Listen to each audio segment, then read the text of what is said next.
Hello, or buenas tardes, ladies and gentlemen.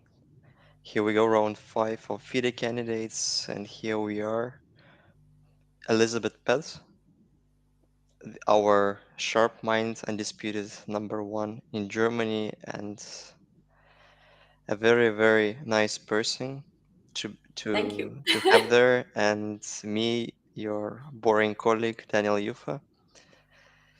So today is round And 5, so almost more than a quarter from the beginning of the German have gone, and we have a sole leader, and the leader is Jan Nepomniachtchi, which is kind of a little bit surprising, I think, for it was everybody. well, not for everybody because it's a little bit well, it's wrong not to expect the former contender to be not a favorite in this tournament. But still, I think all bets were made on Fabiano Caruana and Ding Liren, but Ding is not doing good so far. And but Fabiano remains, so he just breathes just behind Nepomniachtchi's back, and uh, he is kind of in a striking distance.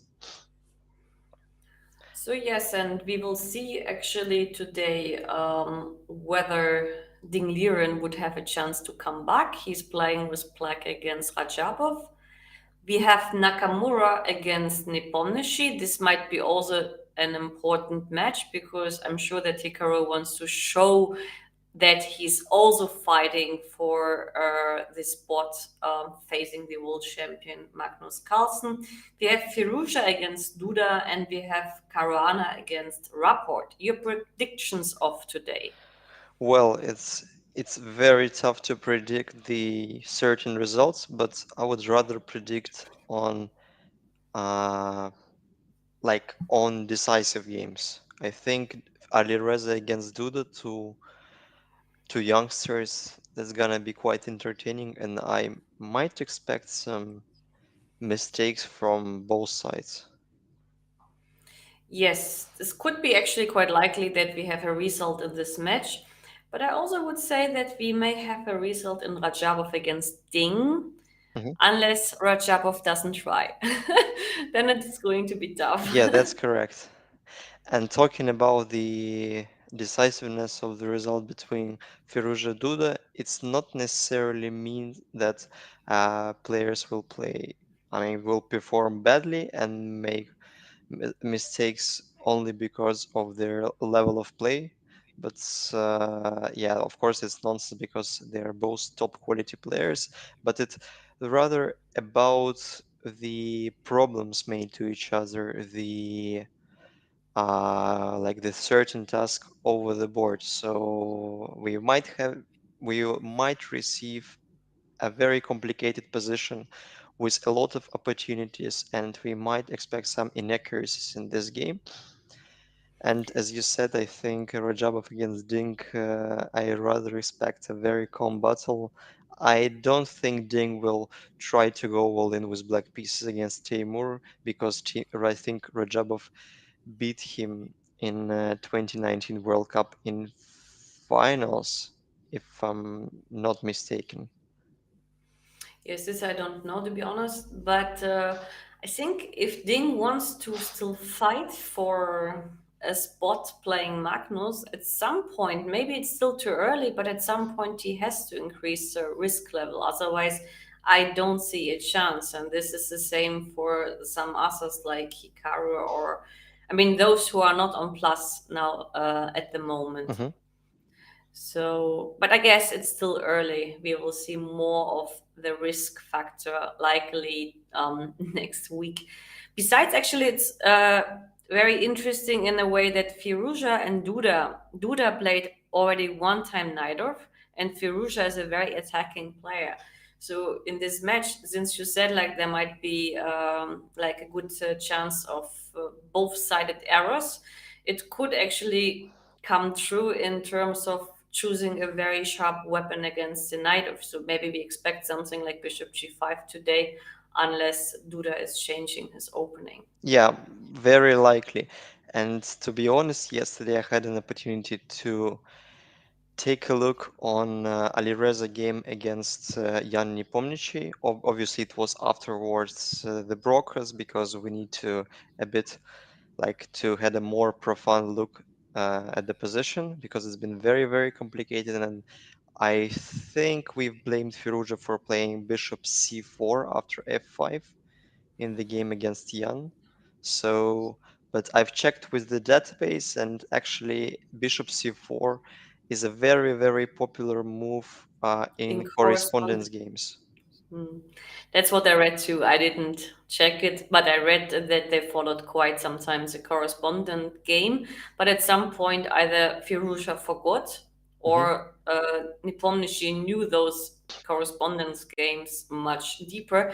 For those who don't know what it is about correspondence games are based only on engine moves, or they are like supervised only by very strong engines. So if you happen to find a correspondent game in the database, it's usually a very good source to rely on because those games hardly contain any mistakes. Hmm. Yeah, that's correct. But in my concern, like my final conclusion about the position after bishop c4, I think I would rather prefer white because after pushing f5, f6, what actually Nepomniachtchi done, the position I believe is a little bit easier to play with white pieces because of an open G file, but still black may obtain some counterplay chances on the queen side. But like in my point, like particularly in my point of view, I would rather prefer white. So, and what was proven in the game between Jan and Alireza.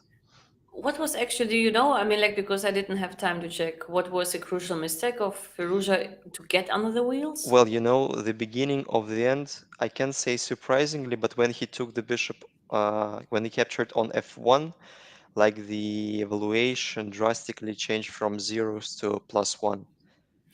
Ah, okay. And I think it was the beginning of an end. I mean, after that, it's quite hard for black to maintain like the same evaluation. It's very difficult to make any kind of logical moves.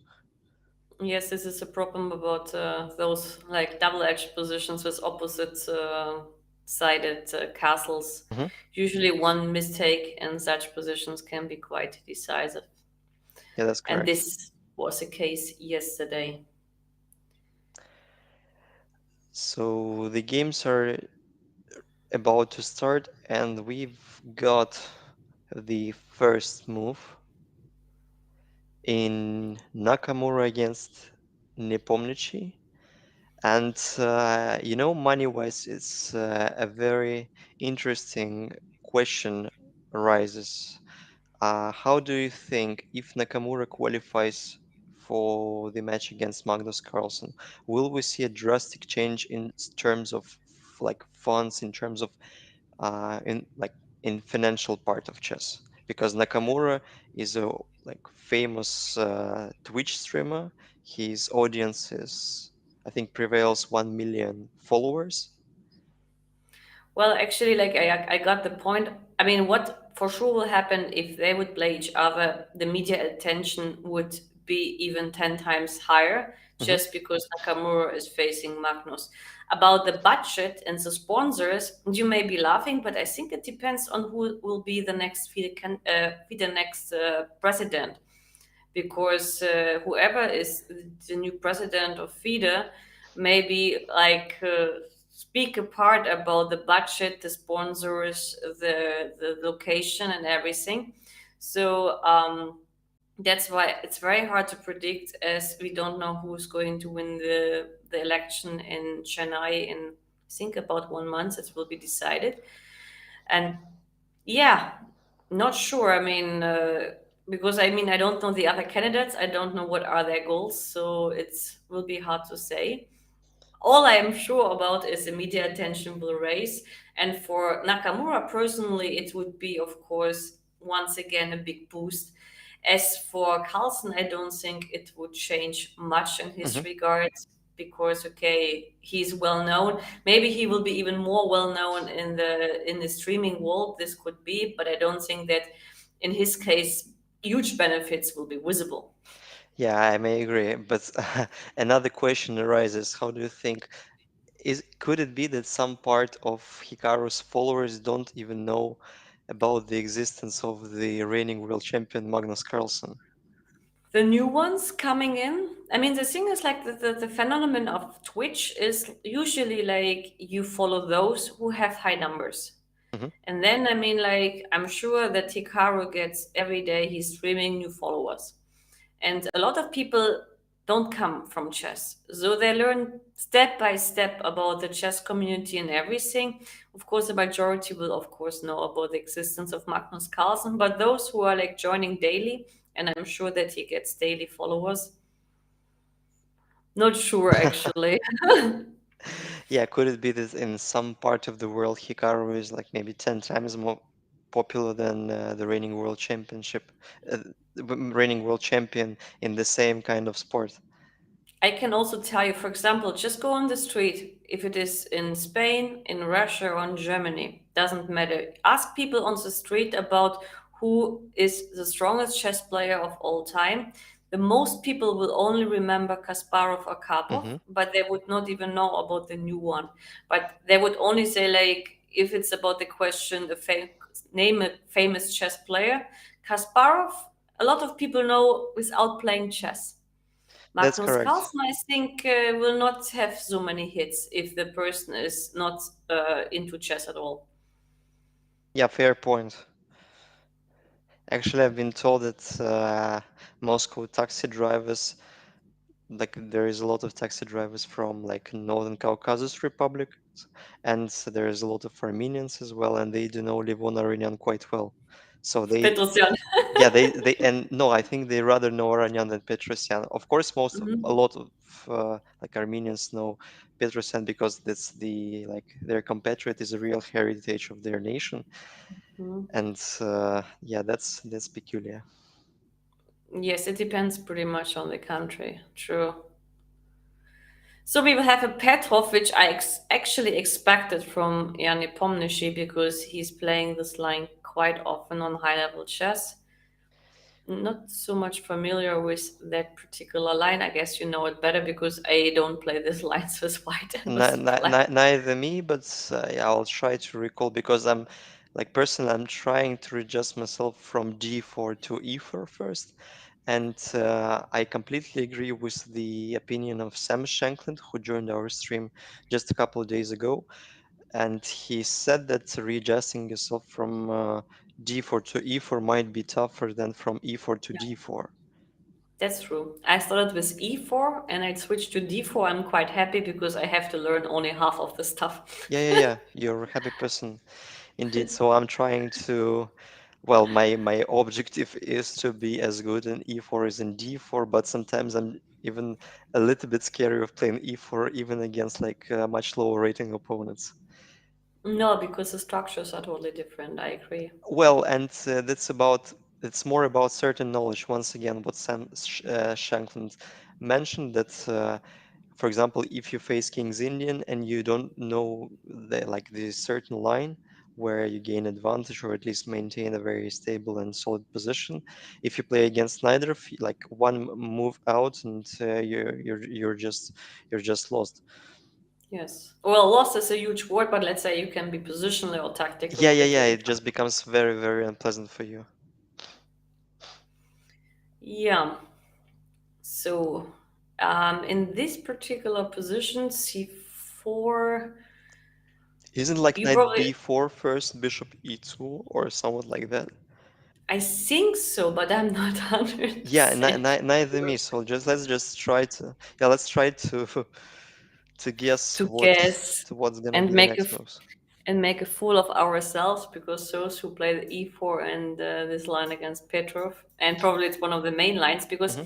I remember you can play with knight c6, you can play with c6. Yeah. There are You know, different. like knight c6 is a very I can't say it's a rare line, but like the principled one is just to play bishop e7 at once instead of knight e6. And more or less, I remember the positions. Yes, We like the knight b4 was played, no? yeah, I think so. Knight before bishop e2 castle. Then we play probably knight c3.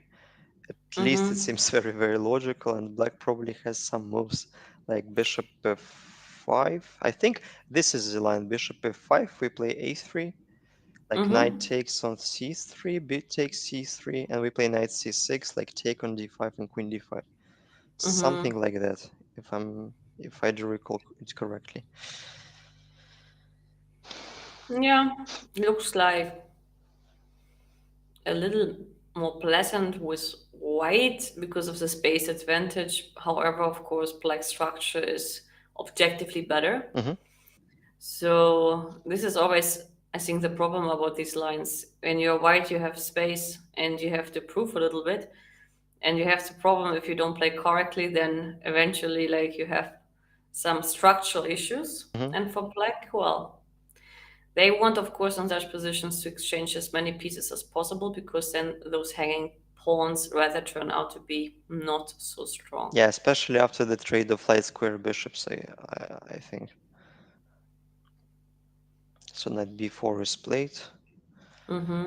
And well, I can't say I'm very surprised with Nepomniachtchi's decision, or like is his second decision to like insist him on playing Petrov, because probably he might have some very very cruel like flashbacks after the World Championship match.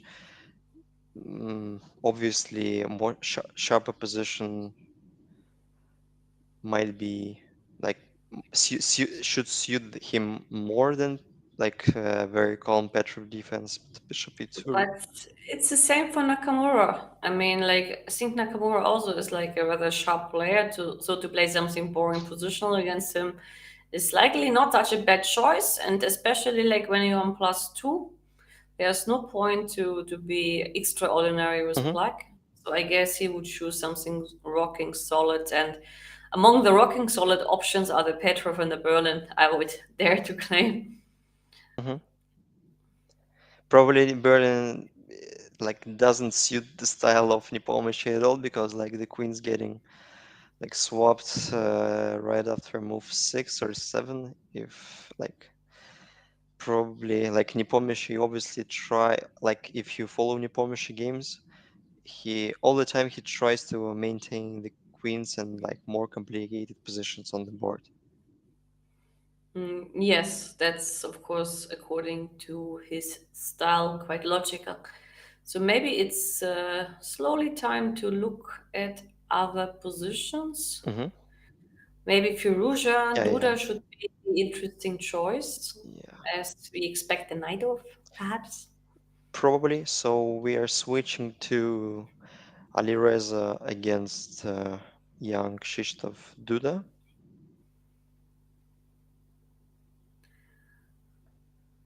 and yeah,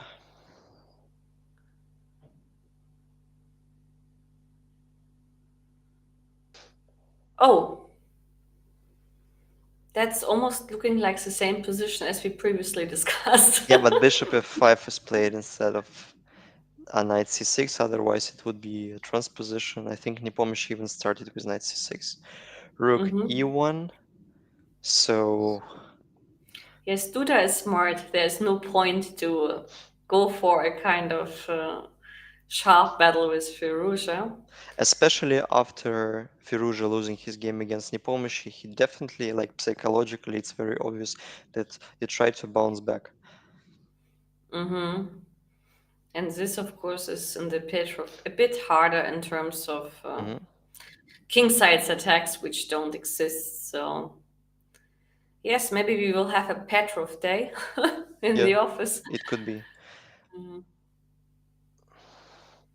Okay, I mean, from the other two remaining games, I, Ding was.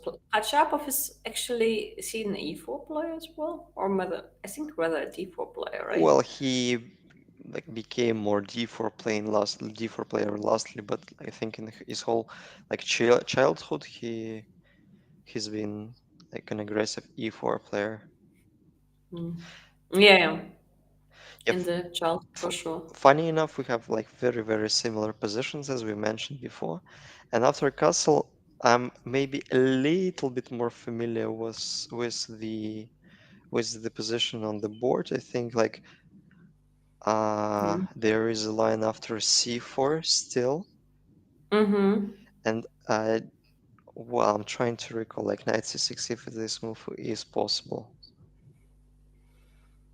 Mm, You have yep. knight c6 and cd5, queen d5, knight c3, something like that. The- I think I even had this position in my life in the women's Grand Prix, knight c3, and then you take, and you take, I think, on f5, queen d3, and then you play some rook move to d8 or something. But isn't it just the same, but with the pawn being on a2 instead of a3? Could be. It's I mean, like, like, mhm. to be honest, I don't remember, but I remember I had something like that in my life two Well, years it ago. could be. Rook e1, I'm trying to, yeah, try to, let's make an attempt to transpose to the game of Jan against Hikaru. So like c4, knight b4, bishop e2, like castle. No, Yeah. but it's just the same, right? It's absolutely Uh, the same. No, it's not the same. I don't know. and we not a tempo down. I don't know if this works. And knight c2 is also an issue, of course. No, you have to play a3, Huh? likely. But then actually, this version looks to be better for black because with or without the pawn on a3. But okay, here the bishop is on e2 and not on d3, which is maybe a small benefit for white because white doesn't need to exchange those bishops now. Mm-hmm. Yeah, that's true. That's actually true. And like we're still keeping the tension in the center, not capturing the d5 pawn at once. It's like black still has to make a move, and obviously queen d7 or queen d6 either would rather look awkward because then we can take on d5 and push back the queen with c4.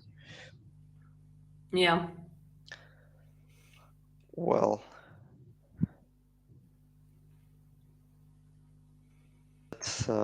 yeah, after castle, knight d2 was played. That's another option.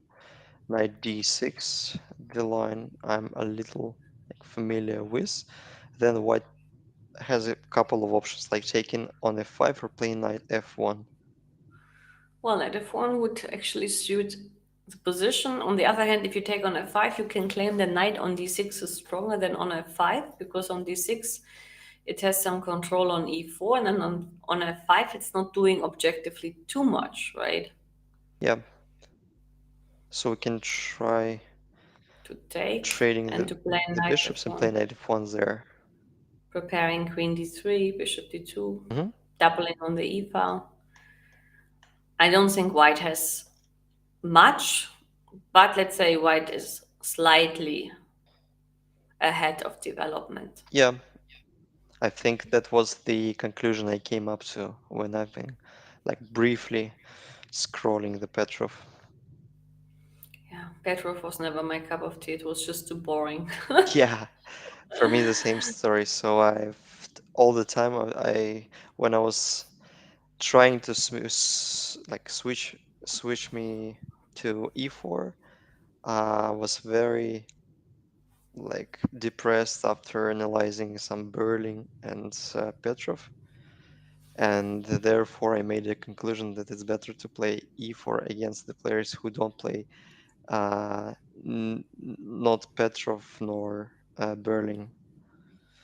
Yes, but then even then, like after e4, e5, you have other choices, but knight f3, Yeah, so you can play like something like Ponciani, you can play Bishop bishop c4, c4, some options. still a bunch of moves, but Mm. d4 rather suits my style of play. Maybe it will sound a bit like too optimistic, but I think d4 is more, uh, I would say, It's uh, less concrete and yeah, actually you have much more yeah, options. yeah, And yeah. especially when you play against someone weaker, there is hardly a chance that he would blitz out 25 moves of theory unless it's a Greenfield mainline variation.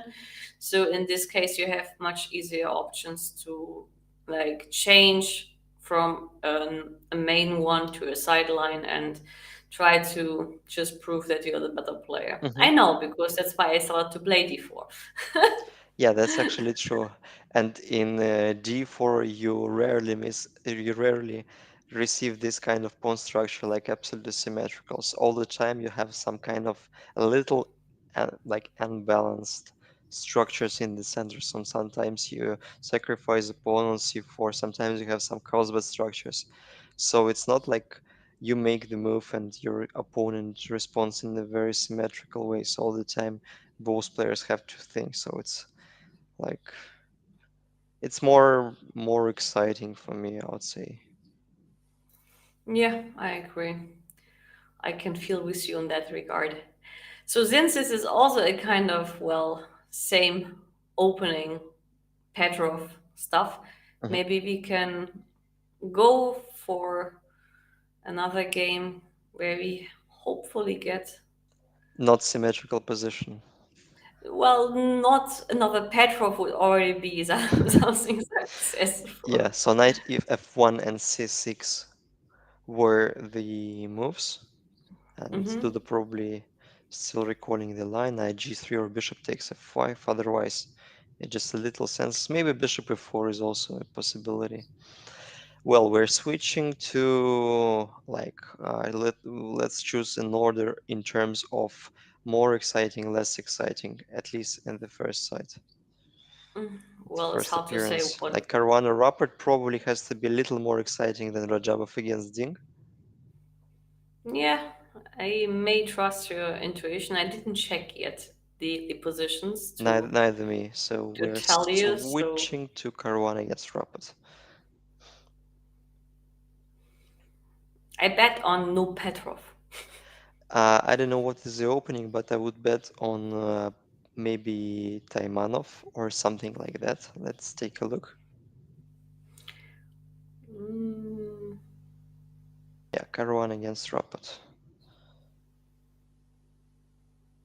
Well, my oh, my prediction was correct. Of course, I would rather expect something else instead of knight g e7 because this move seems to be a little bit it's not rare. unlogical. Yeah, it's not illogical at all, but I don't remember g4 at once. So is it the current state of theory where g4 is made instead of bishop e3 first? I've seen it in a lot of games after Queen C7. Yes. mm, Is A6? I don't know. so did I. So after a6. Yeah, that is something new. But like after bishop knight g7, bishop e3, b5. Yeah, I'm trying to recall, but I'm failing to. Isn't h4 is the move in this particular position, or not there? Okay, actually, you're asking the person who has absolutely no idea about the main lines here. H4 is, of course, like logical in a way that you want to meet knight g6 with h5 and not getting the h4 square under Plex control. Hmm. Could that be? But on the other hand, if you play knight g6 and I can still push g5, then it's not like that you get such a big control yet, unless you have something like h6, which I hardly expect. Yeah, well, h4 in the very beginning this looks a little bit extraordinary, but it could be the move. I mean, according to the fact that Caruana opted for g4 even before developing the black dark squared bishop, it won't be like that stupid. So after b5 instead of h4, let's try to develop in a very like stubborn way, playing queen d2 probably. I just wonder, is like the insertion of b4 good or risky for black? That's an interesting question. I would rather retreat to e2, Even that is not 100% clear. Knight a4, maybe, maybe knight e4. because if you play rook b8, perhaps I can turn to a very positional position by knight b3, even so I'm not sure how safe that knight on a4 is going to be. Hmm. So Or if you can do something like knight c5, I guess then you can take on d4 and play knight c6. Yeah, probably knight c5. Yeah, looks very, very aggressive, but maybe a little bit premature. Yes, and just claim that if you take on a6, it's a pawn, but black gets a lot of developing moves. Mm-hmm. All right, so in this case, maybe a3 is a little bit more. I mean, a3 would actually not be like, well, a mistake, I don't know, but it will be like something which I would always do if I want to keep my knight on c3. However, like maybe here at some point you can take on d4, and if bishop d4, then of course knight c6 and b4 could be an option. If queen d4, knight c6, queen b6, and claim that I have a better ending. Yeah, In the worst obviously case, it's queen one of the d2. ideas for white to play, like. Mm. But usually in like in Paulsen, like rarely resist from queen straight because they're trying to equalize, and it doesn't look that dangerous for black. Like 95 is No, in the air. maybe even black has already the better structure. Who Mm-hmm. knows? Well, but Caruana takes his time, and in move 8, it's rather, He um, didn't expect knight e7. but it's Or very, maybe very he didn't, logical. well, probably he didn't accept a6 without queen c7 Mm-hmm. to be precise. And then, of course, now he's in a kind of new field. And I bet that for Rapport, everything is according to the plan. He's very familiar with this kind of position Mm-hmm. because he opted for Taimanov, like N4 Taimanov, like structures for many occasions. I remember him winning a brilliant game against Nils Grandelius in Wykenzy, I think Mm-hmm. this year. Yes, I was commenting likely on that game. I remember some of the games in this Taimanov line, Hmm. also with Crandelius involved at least in three of these games. Hmm. But I think when, yes, it was Rapport winning with black against Crandelius with some great rook sacrifice and some queen c3 idea. Now Hmm. I can recall it. Yeah, But, that's correct. there was also some Carlsen Crandelius game, also in this Yeah, line. yeah, yeah, Carlsen didn't exactly. win eventually, but he could have won with some precise moves at some point. But okay. I mean, this G4 became very like popular, but for me, still surprising to see Taimanov as a choice in such a tournament. Because from all the Sicilians, we could see Naidov still is alive in top level chess, and apart from Naidov, you mainly face Rui Lopez, Berlin, and Petrov Yeah, that's against correct. C4. And then I think that's already about it from the lines to expect. But like Paulsen or Taimanov absolutely suits the style of like Richard Rappert. He rather chooses very extraordinary stuff instead of very like the openings like, with which the most players are familiar with. So Mhm. yeah, but I'm a bit surprised that it's been kind of new for Caruana to face because he obviously is a true professional and he might have something like behind the might have something in his mind against Taimanov.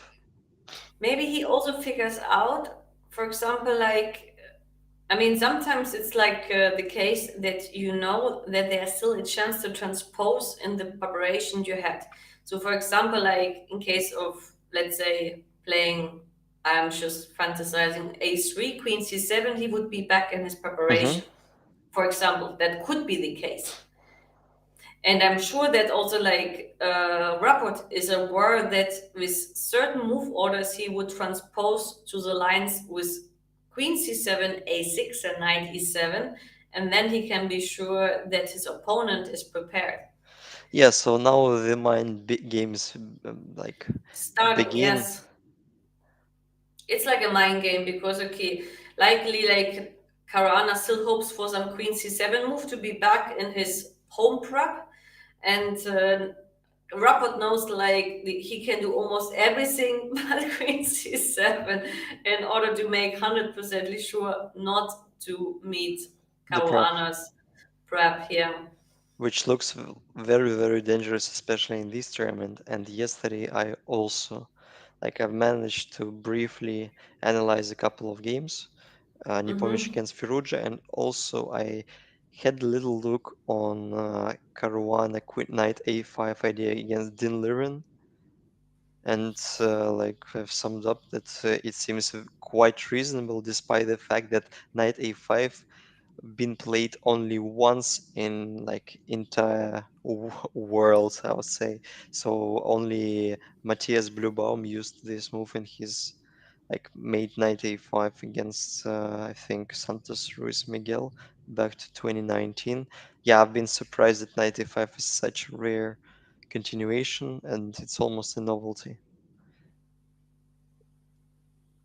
And like sometimes if you face such kind of the prep, if you are, for example, Ding, you can feel yourself being like you can be in a depression because like probably he had like queen a4 e3 line for like for the whole tournament. He prepared one particular line and a lot of deviation inside the line, but in the very beginning, 95 probably just killing all of the ideas, and I I barely found at least some game to play, and it was a bit shocking for me. So now you can just throw it away to the rubbish this line after 95.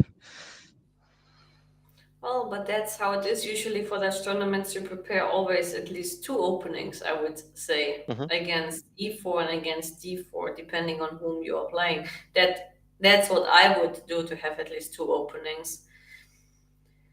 So yeah, maybe it's time to check out the last one Hmm. remaining, which is Caruana against no Caruana and Rapport. We had Ding Liren and Radjabov against Ding Liren. Yes. Yeah, let's do this.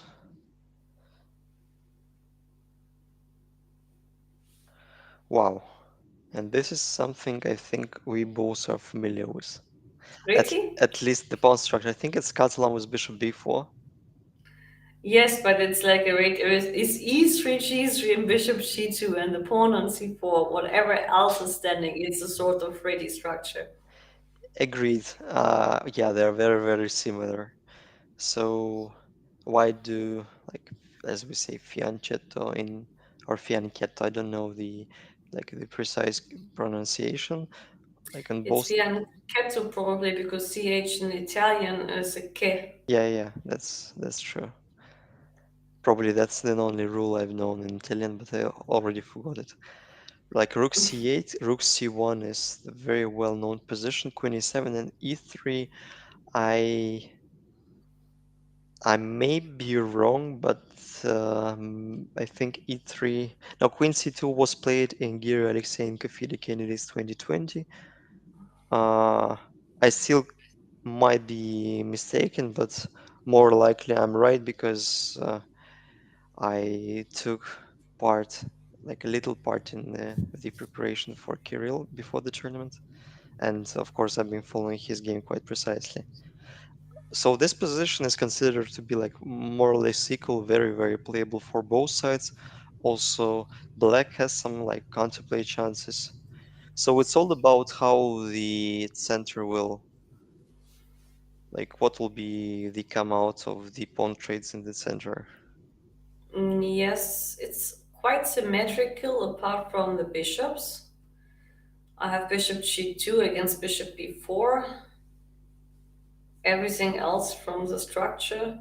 Okay, you don't have c5, but still is quite symmetrical. I guess it Black at some point has to give up his bishop on b4 against the knight, which is not such a bad thing in terms of the e4 square, perhaps. Hmm. So Yeah, these positions are considered to be like, very long term. So both sides cannot like win the game by force, like with some kind of like tactical blow, but it's a very long term position, and it will be a very, very long game, I think, between Radjabov and mhm. Ding. And Ding might be familiar with this idea as well because he is well known like Catalan specialist himself. Yeah, I mean, for sure he will face a long game. And Radjabov also underlines that he wants to basically try today, but not in a kind of chaotic style, but in a very calm style. Because, okay, I can also imagine for someone like Ding Liren, after a few more games, at some point, if he doesn't win any game, it might be psychologically for him a turning point, Hmm. and then he may easily over push. I think round five is -1 could still be too early, but the more rounds pass, I'm sure that the more of such positions appear, the more likely it might be that at some point he will lose his patience and push too hard. Yeah, mm, fair point. Well, we still consider round five as a bit early Early, to start yes. like going like absolutely crazy desperate. But But okay, let's imagine, I mean, not let's imagine, we have 14 games. So we have an A and a B time, right? The A time consists of 7 games. mhm, If you're in the A time after 7 games, finishes -1, that means that in the B time, when you do the same round but with reverse colors, you need +3. mhm, And this is psychological, super, super tough in a way. So he needs to win a game in the first round. I mean, in the first A part, let's say, to preserve some chances, at least statistically, because he will face the same opposition in the second half of the tournament. mhm. So, I may recall very like a very wise, in my point of view, quote from the former FIDE world champion Alexander Khalifman, who told that it is important not to forget playing chess instead of playing for the win. So it can be. So I think it's the best advice for every chess player. Not just try to make the best moves instead of like playing on for the victory for any cost. actually, I heard something similar by a known chess player who used to be in the German national team. It's Akadi, and Akadi told me like the secret of success is like that during the game you shouldn't think about the result. Hmm. Maybe this was the thing why he beat Carlsen twice. I think he's on the plus score even against Magnus, and he's one of the like really few grandmasters to be on the plus score against Magnus. Wow. He beat him in 2 Olympiads, at least in one, and I think he beat him again somewhere else. But yes, he told me like the biggest mistake you can do is when you think during the game already about a certain result, Yeah, that's because correct. this may influence your decision making process. So, this I consider to be a quite wise statement. Unfortunately, if you need to win to remain in the tournament, then you think about that all the time. Yeah, I fully So, agree. Actually, that's the advice helped me like kind of helped me in the decisive round. So you just like literally probably it will not sound good, but you just have to keep your like fifth spot of your body all the time on your on the like on the chair, so not to distract your attention watching other games and be like 100% concentrated on your own game, not thinking about the possible outcome. Just make the best moves, try to show like the engine engine look performance. So like try to do your best, and it helped me somehow to to maintain like my psychological condition. Stability. Yes, the like stability during the tournament, even if I lose the game, but after the game I understand that I've done everything I could. I wouldn't blame myself for losing the game because it's just a game of chess, so anybody can lose and anybody can win. But you can only blame yourself for not like putting all of your like mm, like not bring all of you for the result. Yes, not to give your best, basically. Yeah. So, if, for example, like now, all the tournament players don't have a name, right? So we don't regard like Nepomniachtchi and Caruana being the leaders. We just regard two of those players in the tournament are the leaders, and we see Ding with -1. Would you still bet on Ding Liren Phew, to have it's a chance? it's a very controversial because recently Ding, I mean, besides he performed quite in a very impressive way in like a couple of Chinese tournaments, and despite like these huge results, recently he wasn't been doing great. I mean, in terms of like super tournaments, elite tournaments. So, I think he actually didn't even play many super tournaments. He wasn't in Wijk. I mean, the last 2 or 3 years, maybe actually the biggest problem about Ding is the lack of super tournaments. mhm. Because I don't remember him playing any super tournaments, to be honest. Like neither me. So when was the last Olympiad? It was so the last. It's not even the Olympiad is a super tournament because you don't get like 8 of these guys in Yeah, the tournament. yeah, that's actually true. So I don't remember. So compared to everybody else who was playing in Wijk, in Oslo, in all these kind of close European events, actually, like I believe that this is a huge disadvantage concerning Ding, Yeah, so and just a lack maybe of experience. well, a lack of like experience is maybe not even the right word. A lack of like strong oppositions, because okay, he was doing great in the Chinese tournaments, but the average in the Chinese tournaments was like 2-7 and not 2-7-80. Hmm. And this might be, of course, a different class in certain uh, regards. Yeah, fair point. Yeah, so you need to keep yourself in shape just sometimes to practice against like not stronger opponents in case of Zing because he's like number two or number three in the world like last 3 years, but at least playing some training games against the players of more or less your level of play. So I don't imagine him like practicing much with other elite players. No, he doesn't have a chance apart from the Chinese colleagues. And in China right now, apart from Ding Liren, we have Wang Hao who basically stopped chess. We have Yuffa who don't also doesn't play so much anymore. And we have Yu Yang Yi. I think he's the only one who's still like kind of active. Hmm. And we have Wu Xiangxi I think there is Wei Yi. I think there is and Wei Li Yi. Chao. Yes, but those guys all like have 2690, maybe 27, but this is the maximum they actually have. I think only you is about 2700, clearly, if I'm not mistaken. I mean, okay, didn't check the list for quite some time. And Wang Hao was certainly also over 27, but he doesn't play basically anymore. So it's difficult in this regard. Yeah, I think he literally suffered the shock after the like last candidates tournament, and afterwards Also, he. like Corona in this country was another like tough pill to swallow in terms of restrictions. Mhm. So it was not ideal for the Chinese top elite players in general.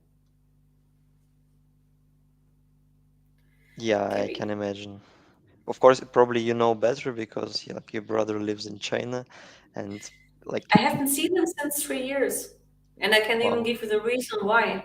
if now a person from China goes abroad, that's the easy part. But if you go from abroad back to China, you know what that means? When you enter China, have a guess what that means. Like you're literally being imprisoned, or You are quarantined for 2 weeks in a place of Chinese government's choice. oh, And then additionally, you're quarantined another 10 days in your home city at home.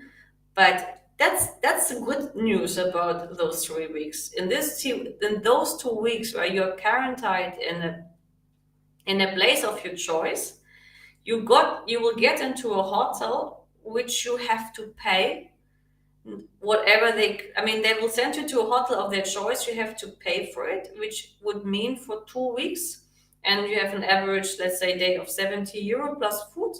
You have to spend at least something like 1,500 euros if you are like coming out cheap. mhm. And on top of it, you don't get the usual corona tests through the nose or through the mouth. You get it also through somewhere else, and I will not get Well, I into hope detail. I don't want to imagine it. So, Yes, but I tell you, this is what you get when you come back to China, and this is the reason why my brother didn't leave China since Corona wow, pandemic started. it's a little bit And scary even about to think of it. but So, this is what actually all the Chinese players have to go through. I mean, whenever they decide to play the World Cup or the Grand Swiss, they know what they have to expect the moment they come back to China. And this is like, in my opinion, a much higher price to pay. And I don't speak about this 2,000 euros, let's say, for the hotel you spend. mhm. I speak about the quarantine time to be locked in a hotel, to be tortured every day with corona tests, Yep. and to be controlled. But the only question why they they are forced to be in the government chosen place, let's say a hotel, why not immediately? Why don't they come like back home, literally? Because between the airport and their way home, they could meet other people and they could infect them. China has a zero COVID strategy. But I mean, I know for sure that this is more or less the truth because it's the reason why I haven't seen my brother for 3 years. And he's planning to come back at some point, but now they have in China the zero COVID strategy, which means like they lock down a city, not a lockdown like in Europe. A lockdown means people don't leave Yeah, home a and they real get one, food. a real one. It's a real one, and they get food delivery. Well, it's like we're living in a parallel universe. I mean, being in Europe. Okay, also like there are certain European countries who are stricter than others, but compared to China, Yeah, that's it's almost almost like a a heaven. paradise. Yeah, it's heaven. Well, yeah, I think paradise suits the situation more because heaven is the place where usually people go after like living a life. I So, mean, yeah, like, that's a problem about Chinese nowadays. That is their biggest issue. and not And not only about Chinese, because recently, just a very very short story, because before we will be back to chess, of course, yeah, sorry for the spectators to like distracting your attention from from the sport and for talking nonsense for like me and Lizzie. So I had a story recently. I've had a flight from Madrid to Dubai, and there has been a big a big group of Glasgow Rangers like football team fans because they played Europa League final in Sevilla, and there has been a very big community that came from Australia to Spain, and like I had a next seat to the one of the fans, and I had a pretty little conversation that lasted for like from the beginning till the end of the flight. So we've been talking for 7 hours in a row, and he told me that he had a friend who came from Chile to Spain just to visit one particular football match, and then together they together went to Australia. So he had a flight from Chile to Spain, then to Australia, just in a couple of days. And he himself just went from Australia to visit the football match, and it was his first like trip, first journey from the beginning of 2020. So kind of memorable moment for a person from Eastern countries like Australia and China. And he told that in Australia, it's almost been that kind of lockdown that you've been talking about. So I may imagine almost, well, not uh, like the same measures in terms of uh, being like that strict, but Australia had their own lockdown, like very similar to Chinese one. So like it's been Yes. like pandemic, like just splitted the world into the several parts. Well, yes, Australia was also super strict. Even those who had contacts with infected people and those who were non-vaccinated, they got picked up by the police to be delivered into um, quarantine camps. And they had only been contact persons of someone infected. And if those contact persons didn't take the vaccine, they were picked up by the policemen as if they were criminals. I've seen a lot of reports about that. Hmm. So they had even institutions created just for quarantined people. So imagining this is, of course, like something. Yeah, we're facing very interesting times. Mm. So Yeah, meanwhile, back to the chess. we had some moves. I mean, after c takes c5, it's quite reasonable for black to take with a bishop, because if you take with a pawn, then the bishop on b7 remains in a lot of cases just a very hopeless piece. Bishop takes d5 here makes sense because white yet didn't manage to push e4. He can try, I guess, with queen e2 or something. Now e4 could be a threat. But first of all, question, can I play knight e4?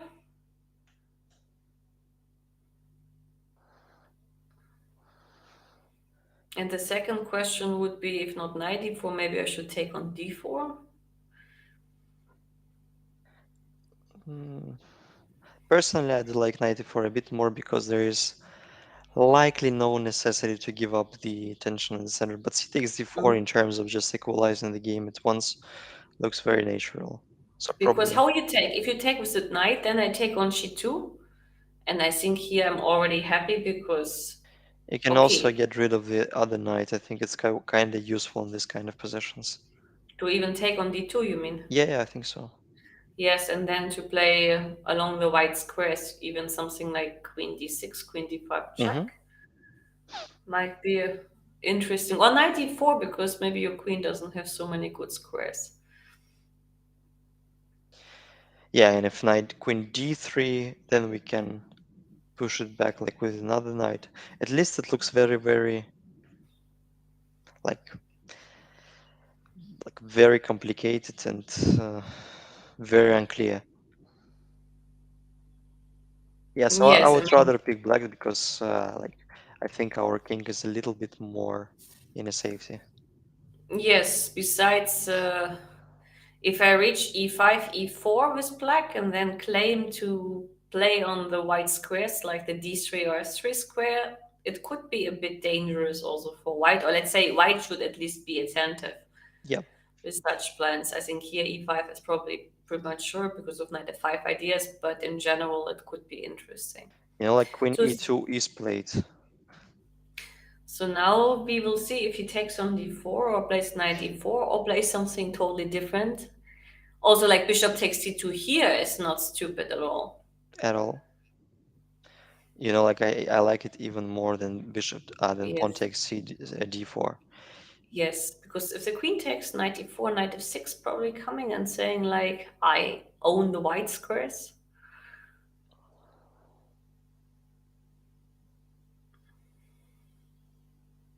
Yeah, this setup is absolutely convenient for black and Black should try to exchange the bishops g2, d5, however. mhm. Otherwise, maybe at some point the bishop pair for white can get strong. Something like knight e5, f3, e4 ideas may arise, but Hmm. yeah, it's still a long way. So queen b7 is a potential threat, like emphasizing Mm-hmm. the pressure on the diagonal. Mm-hmm. Yeah, so white have to respond precisely in order not to be in a little trouble, but still the position looks very, very decent for both sides. I would rather say so. So after queen e2, knight e4 is an option, bishop d2, c takes d4, a lot of candidate moves. And I think it will be better if we move on, let's Other say game. to Caruana against Rapport or Nakamura against Nepomniachtchi. So Let's go to Nakamura against Nepomniachtchi because actually, like whoever plays against Nepo needs to try mhm, because since he is the one with +2, he is the one to be beaten the most. yeah, I mean, or so the wish to beat all him is the highest. yeah, so all the contenders, all the candidates want themselves to be like Robin Hoods, taking the points from the leader, but splitting them up, sharing them with other participants. So Yes, I mean, usually it's always the case. You always support the weak and the low ones, and when there is like the strong and the big ones, you want them to fail. That's like a typical human kind of yeah, so it's like behavior. so we should sum up this like social justice is in our blood and flesh. Mm, that's true. We're moving on to Nakamura against Nepomniachtchi. Yeah, I think it's a bit difficult even for me to pronounce Nepomniachtchi, despite the fact I'm like okay with the Russian surnames. I would rather say Naka against Nepo. But Nepomniachtchi, okay. I mean, like first of all, like it's like Yaniv Pomyu is like I don't remember, right? So the name Nepomniachtchi should get like has a base on this word, no? Yeah, that's true indeed. I mean, but But but the for foreigners, for like for speakers, foreigners, yeah, it's gonna you be know, quite like difficult. when we had German commentary, and I was trying to explain to my German neighbor, Hmm. and it didn't matter which grandmaster from Germany it was. In Germany, Nepomniachtchi is always Nepomniachtchi. And I tried to explain them it's not Nepomniachtchi, it's Nepomniachtchi. But since like Germans would really like name him Nepomniachtchi because that's how we would stress on the vocals, Hmm. it's very hard for them to get them off this idea. It's the same like it's not Pagonina, it's Pogonina. That's how we Hmm. would say it in German, and it's very hard. And this is I think it's similar to other like English, like European speakers who are like in the language group where German and English is based. They would all stress the vocals in the same wrong way. And that's why it's very hard for us at some point to stress the letters correctly with Russian names. Yeah, that's that's an issue for like European language speakers in comparison to Russian language speakers. A little differences. Yeah, Nepomniachtchi, as you mentioned it correctly, like literally in Russian means that's like I don't remember, but I'm not sure he remembers it all. yeah, but I'm sure like he has an outstanding memory. Yeah, yeah. It's just so funny sometimes, like with those names. Also, like I like the name a lot, like Gayashkina, if I know what it means to be Gayashki, correct? Gayashki, like to be hot, no? Isn't Well, it? yeah, that's like to be hot means Garachian, but yeah. Uh, So we so have it's nice to have we this have the kind of meanings of connection. the surnames, so and they're very, very certain. Mm, mm. Yeah, but your name doesn't have a meaning, right? My At least surname, on the no, right. it's like I have. You would be surprised. I have Sephardic roots. It's like from my father's side. So Sephardic. yeah, so there are Jews who came from the Northern Okay. Africa, and Okay. lived in Spain, where like the country where like which I belong to currently. Okay. So bishop f8. Actually, I think we are still in a kind of theoretical position, or it looks like at least that this should not be something new, Yeah, rook e2, unless I rook think, a2 maybe. is Yeah. more or less, I can't say well known, but at least it's been like tried in for several occasions. So the point of rook a2, yeah, I'm trying to at least explain it to myself, then to the spectators. Well, we kind of planning to double on e file, Or or even to play rook b2 because rook b1 is not wasn't possible. accessible. Yeah, wasn't accessible. So the move is flexible in that regard that you may want to play rook b2 to provoke b6 and weaken the white squares a Hmm. little bit stronger because once b6 is played, the knight on c6 is loose and ideas like c takes d5 and bishop b5 could at some point be annoying, or even taking on d5 and something like knight d2 and bishop f3 might be interesting. Hmm. And yeah, the other part, as you said, like it's bishop f1 and rook e2 and claiming the power or the possession of the e file first. Hmm.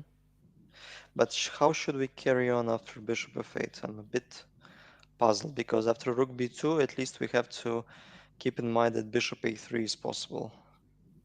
Yes, bishop, I'm sure that this is possible. I totally agree with you. Let me think what I would do. Can we play bishop f1 and if you take on e1, we take with the queen? Well, I think we can.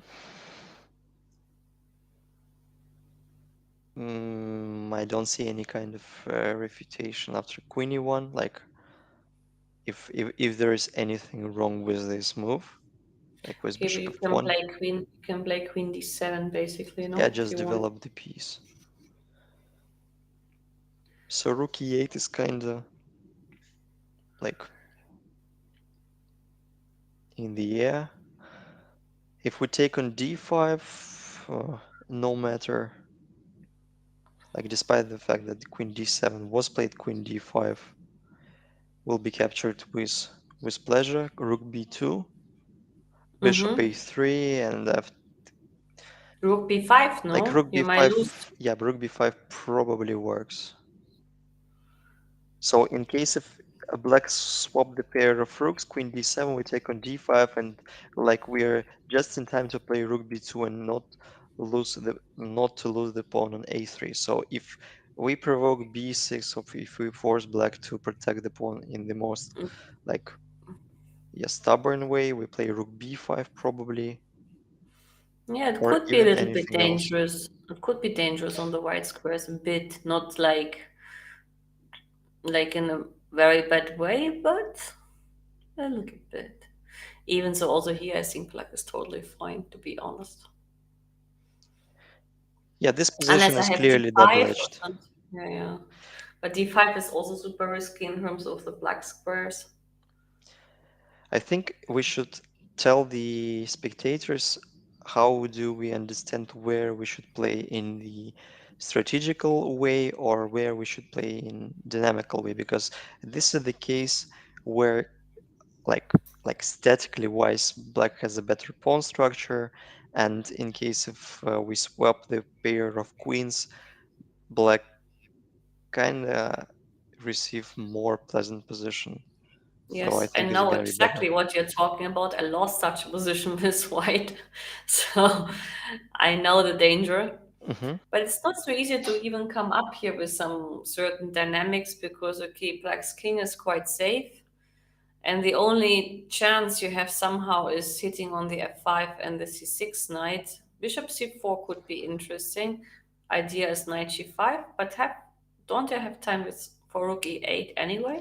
But after rook e8, I You thought wanted to I've give up the queen. yeah, I You wanted thought to I take can on go e8. mat and take on e8, but like I'm not sure that I'm in time to protect my first rank, like the bank rank. 98.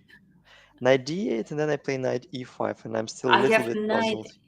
knight. You have knight e5. Yeah. If I go king h8. Like you have Ah, queen wait. a4, which probably is a little bit annoying for me. Even g6 I may have because you can never take with a knight on f7. But then I can take with the rook, that's an issue. Ah, okay. I take back my sword. That's not a problem, but you can play queen a4, and I think It I cannot come looks up with something very, like, it looks like that it's not enough. yeah. I mean, queen d1 is hanging, and probably it's just unavoidable. At least in terms of idea, it might be like an Yes, interesting maybe. issue in some lineups. Rook e8, probably we still can like maintain the pressure on f7, playing queen d1. Like knight g5 is probably a threat. Yeah. So like on the spot, like the black's king looks a little bit shaky because of the pressure on f7, but it all depends on the forced and certain reaction. So maybe even bishop e6 is possible. So I'm pretending to be very, very sneaky because of d5. I have bishop g4 and your queen is hanging on d1, and I've provoked you for Giving up on the giving up black the square, black square. Yeah, which an experienced player would probably not yeah, yeah. do in a way. And Yes. if white takes, I think black has plenty of options. Well, not plenty, but at least a pair of like queen e6 or rook e6, because after queen e6 d5, I think queen Hmm. f5 is still considerable, pinning the rook. Well, maybe I'm blundering something, but I can't get it clearly. So in case of knight h4, trying to like distract the queen from the pin, at least we have queen c2. Yeah, we have even queen e4, I think, with such a back rank. Even queen Yeah, d no, queen d3 I don't have, but I have almost everything. yeah, yeah. Queen Everything which g4 as distracts the well. queen. Yeah. Yeah, yeah. So just a little conclusion that white have to be very, very concrete in order to Precise. prove Yes. like Some their advantage. setup, their advantage. Yeah, if they have it. Oh, yeah. But okay, I think Hikaru is still thinking. He didn't even play bishop f1 yet. I think he's still the one to move. Like the other considerable option is to play rook b2 at once, but I'm failing to like evaluate the position of rook b5, rook b7. I mean, like structure-wise. Black has no problems. That's my. Actually, I wouldn't be unhappy here with black, but Yeah, maybe because you I have a clear stay plan with of one. pushing the a pawn. I mean, Yes, as one thing. And the other thing is like that I got rid of some pieces and the pawns d4, c3. I mean, I could even take on c4, and if you play bishop c4, maybe there is knight a5. Okay, it looks with the f7 pawn a bit mhm. shaky and likely it doesn't work tactically. You will just tell me why. Well, but after rook b5, there is rook e1 and c5, and it still remains a little bit unclear. But of course, this position looks very, very shaky for black pieces. Mm-hmm. At least I have rook takes e8 and then rook c7. Basically, you can start with rook e1 instead of knight a5 Yes, but first. something like this and as a motive, that's what I wanted to refer. Mhm. So this position remains like on the first side. Remains unclear, and Mm-hmm. well, rook b2 is a very considerable option, and somehow I do like, in terms of the intrigue, in terms of excitement, I like the position that players received on the board, despite the fact they played very, very boring Petrov. Yeah. So maybe we can have a look at the Rapport game because this was the most entertaining opening.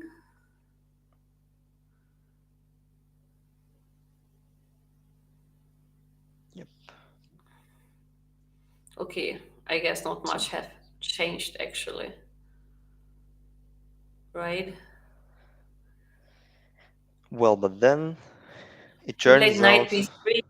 I think in order he played knight b3 in order not to allow the capture on c6 and knight a5. wow, I've never seen that kind of idea in Taimanov, like chasing the knight till the end. It would be a very But you already mentioned the move knight a5 as something like to outsource Ding Liren, even though it was a totally different variation. hmm But you mentioned knight a5 as a key move already in this tournament. hmm So maybe for this one it works as Yeah, well. we have some very peculiar coincidences. Even so, I mean, white's position looks still quite nice because if you take on b3, then the b5 pawn is a little bit under attack and a6 is a bit under attack. So from the positional point of view, black has to be a bit careful, right?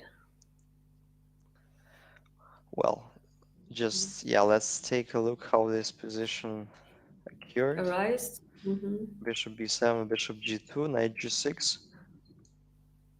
Mm, like on the other hand, black managed to trade the pair of knights, and the rules of strategical play say that if you're lacking space, uh, it's not a bad idea to trade a pair of minor pieces. But That's true. But here it's not so much space lacking, I would say. I mean, white has some space advantage, but not a severe one, I would dare to claim, because the black squares are still like not so stable in white's position. mhm. So black shouldn't have much problems. Yeah, and I think white managed to finally obtain the control of c4 square, which is could be important because now if knight moves to e5, knight c4 is not threatening in comparison to the other positions in like typical Sicilian structures. So I think Yes, but the pawn on b3 rather looks good than bad. I think it's a benefit of it's the trade. it's it's good when the queens are on the board and when we don't have in particular ending where a5 a4 or like where the pawn structure b3 b2 c2 can be fixed, for example like playing b4. hmm But in the middle game, I think the pawn on b3, I wouldn't say it's huge, but it's a nice plus. Yeah, I may agree. So today here in this game, a Rapport has to be careful, I would claim. I think it still might be double-edged, No, very it's double-edged. double-edged. For sure, it's double-edged, but white, let's say, is a bit more pleasant. Let's suggest at least a couple of moves for white and responses. Okay, knight h4 is a threat, which we should deal with. So Yeah, be there's aware of. Yeah, and in there's this rook case, g1 to have bishop h1. well, But what else? If you play h4, you can take, I guess, and I don't have any tricks. yeah, fair point. If I mean, h4, there's no we can rook go. takes h4, but I was thinking about that, but I don't see the mate yet, Daniel, sorry. Yeah, that's a pity. So And h4 is you not an don't want to, option. yes, you don't want to give up the bishop on g2. Because if you give up this bishop in exchange and then e4 pawn, unless you just say you play f3, that's possible. hmm And if knight h4, even short castle can be an option. It looks super weird, but or long castle, but long castle, then we lose the benefit on the a file. Well, I think in these types of position, like a6 pawn with an appearance of with like bishop on b7 alive, it's not really a weak pawn. And after knight g6, let's And then quickly knight take a look h4. at castle, knight h4, and then we kinda be Bishop. I don't know, like if well, obviously it works, but I don't see the like the certain necessity of this bishop b6 inclusion. So it's like still we have to solve out the issue with the g2 bishop. No, that's why I thought like maybe actually like to keep the benefits on the A file, we should rather go for short castle because then after knight h4 we have bishop h1 as well. Hmm. And the king is not in danger. If you play h5, you can play g5. Yeah, that's true. So, and then we have a very easy plan with f4, and the knight on h4 is a little bit silly. So maybe short castle is even an option. I mean, instead of rook g1. At least it may be the reason why Caruana didn't blitz out his move. He is considering all of the sides to castle. There are two of them, and Mm-hmm. I think where Caruana takes his time, it's it's a perfect moment to have a short break and return to you folks quite quickly. Stay tuned. We will be back soon.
We're happy to be back live, having a little break after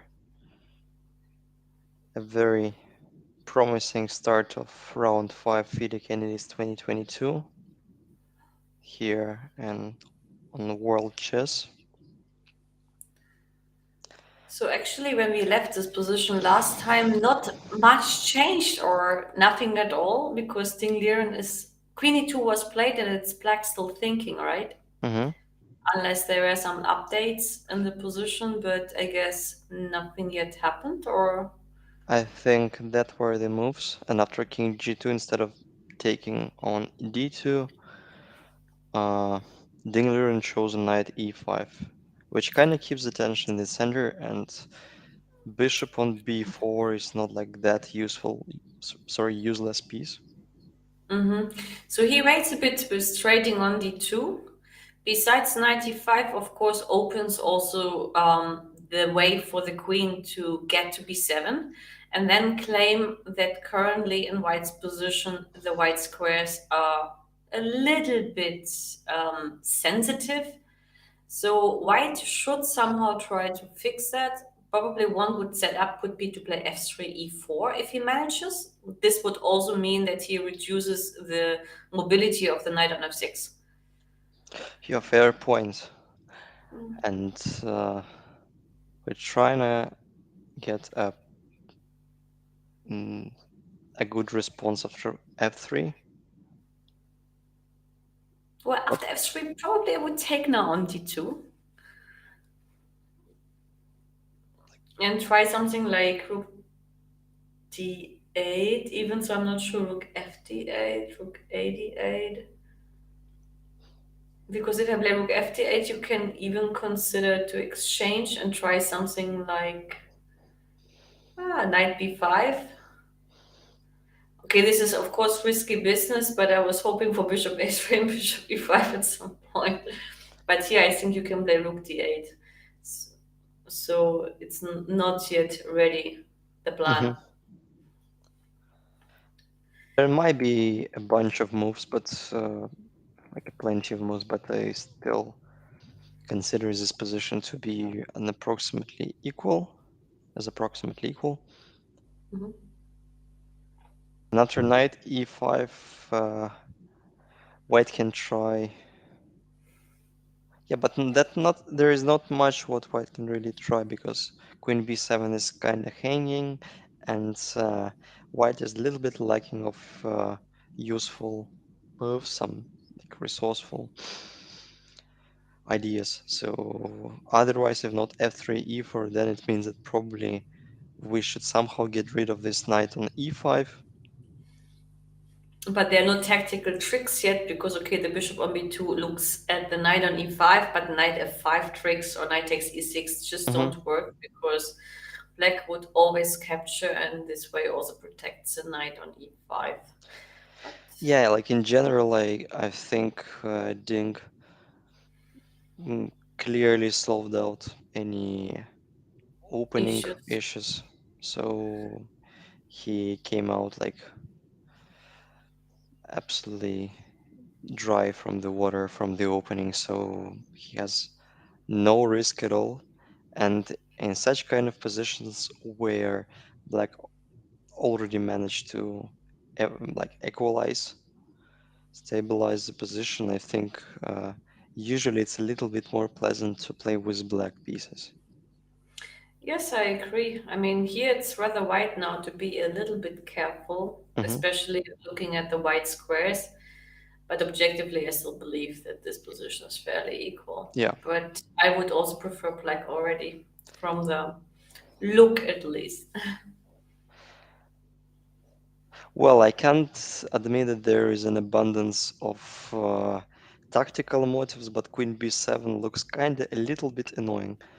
So just in comparison with the like safety level of kings, if we can say so, we both concluded that it's a bit more pleasant to pick black to play. Yes, it's more pleasant for black because white needs to be a little bit more attentive. But still, I believe that f3, e4 ideas somehow, if you start with e4, if you start with f3, this I don't know. but somewhere there, like you should try to play in order to fix the weakness on the white squares a bit stronger. Hmm. But here e4 is maybe not working because you can take on d2 and knight e4, so maybe I have to start with f3. And this here I would plunder, I guess. Not 100% sure I plunder, but it may be plunder. Well, I can say e4 move has mm, its own like drawbacks itself, but like uh, like from the psychological point of view, your knight being protected, it's always like less things to keep in mind. Yes, but okay, I mean, if you bring your pawn to e4 and f3, look at the knight on f6, it becomes a very sad piece. Yeah, there is So, a bit more pros than cons for this move. So e4 we consider to be as an option. but okay, the question is, can I take on d2 and take on e4? Because that's Well, why I asked maybe we should start with f3 and not with. But this is not clear because after queen e3, for example, queen or queen, f4. maybe, yes, but okay, queen f4, maybe there's queen b7. I wanted to do something like queen e2 in order that if I push f3, that e5 is hanging too. Because I was always thinking if queen e2, maybe queen b7, but then f3, and you will not be, well, knight c5, queen e5, knight e3. It's even moving on, but Yeah, for, unfortunately there is no queen g7 tricks. That's the pity. But yes, but even still, this like, position is still better for white, a little bit better. yes. Apart from that, after knight c5, you could also start with knight takes e6 before taking. No, knight e6 doesn't work because the queen on b7 it like protects g7. Then I thought like we are smart. We take Ah, first on e6, and if you take with any piece back, we take on e5, and then knight e3 is not working because of mate on g7. But it's actually not working because it's a check on e6, perhaps. So it's still interesting. so you mean like knight e6? Could be interesting, but likely it's. Yeah, I but mean, you know, like me being very, like pretending to be very solid, I would, yes, I know, and that's why the other one, the other line with taking the piece on e5 is clearly yeah. preferable. So it's a little bit, I think, like it's not much, but white is better. But they take on c1. I think we capture with. Should we leave an extra pair of rooks? I think yes. I would rather take with the bishop Yeah, if there depends is how much no pressure concrete is in the center. refutation against it. It depends on the pressure on the center, yeah. Well, so still some tactical motives in the air. But as I said, you don't have to start with e4, you can start even with f3 because you don't have anything prophylactical, I would say, to prevent e4 then, right? Hmm. So we start with f3. Yeah, it's maybe safer and you don't have to bother about all what we mentioned.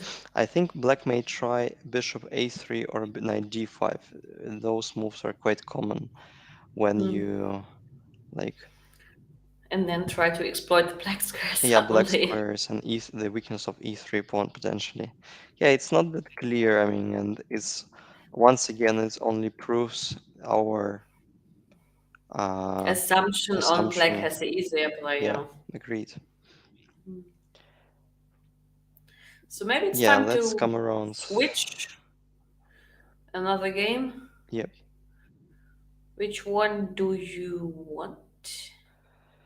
We go back to Nepo because he's the one to be desired, beating up in the highest way. Yeah, in terms of the Robin Hood psychology, indeed. Yes, yes, he's a Robin Hood in the tournament now, so he is the one who wants to be beaten. Yep.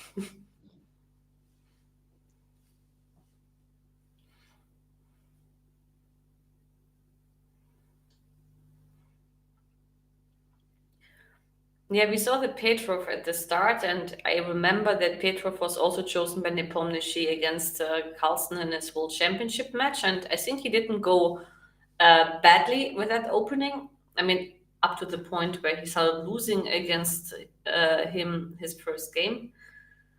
But yes, Petrov is somehow one of his pet lines. Queen e4 looks quite active, I guess. Queen b1 is the idea, Hmm. and then saying like that the queen on b1 is a very annoying piece. Yeah, unless it won't be forced to retreat after rook b2, or you will have queen a1, which kind of looks I like think that's the suspicious, idea. but probably the Well, queen is untouchable. yes, the queen is untouchable because the bishop on a 5 guards the white squares, h3 is hanging. And as you already mentioned, the more pieces are exchanged in this kind of positions, the better for black because black is playing against the hanging pawns. If you play with the hanging pawns, it means you have space advantage. If a lot of pieces are exchanged, then the space advantage is not meaningful, but hanging pawns are much more vulnerable to be attacked. Hmm. So from the positional point of view, then black would be happy to exchange as much as possible. Well, queen e4, like the move that suits the spirit of position, because like bishop f1, like the only considerable move with the bishop. I cannot say that it may fail to Failing queen is a big d1, word, but it could be annoying because of queen b1. so white can take on e8, rook e8, queen rook b2, queen a1. And if you take on b7, I take on a3, and you have a nasty pin. Hmm. I can take on c7. I mean, the story is not yet over. It's becoming interesting, Hmm. but somehow I believe not even interesting enough because you cannot protect c1 in a good way. You can take on a7, but even if queen c1, so 98, for example, Knight d8, wow. is be very pragmatic and put the pieces on protected squares. Like the line is still not over yet.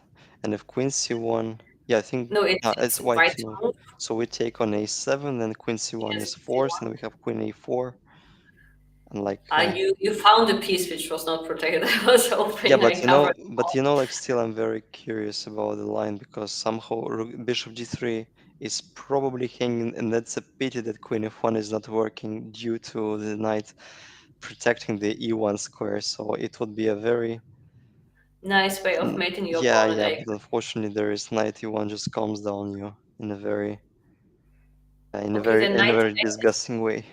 so then 98 then is not the move, but on the other hand, not clear. You can play bishop e4, right? Yeah, bishop e4, but I mean I think we'll make a lot of mistakes trying to analyze it manually, like such kind of position. Like g5, Yeah.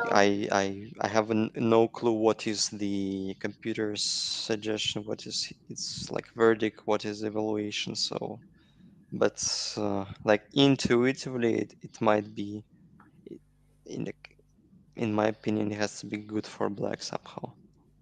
No, here, yes, but no, well, here actually I'm not sure, but it looks like after rook takes b7, bishop takes a3, there should be something better for black, but it's not visible at the first glance.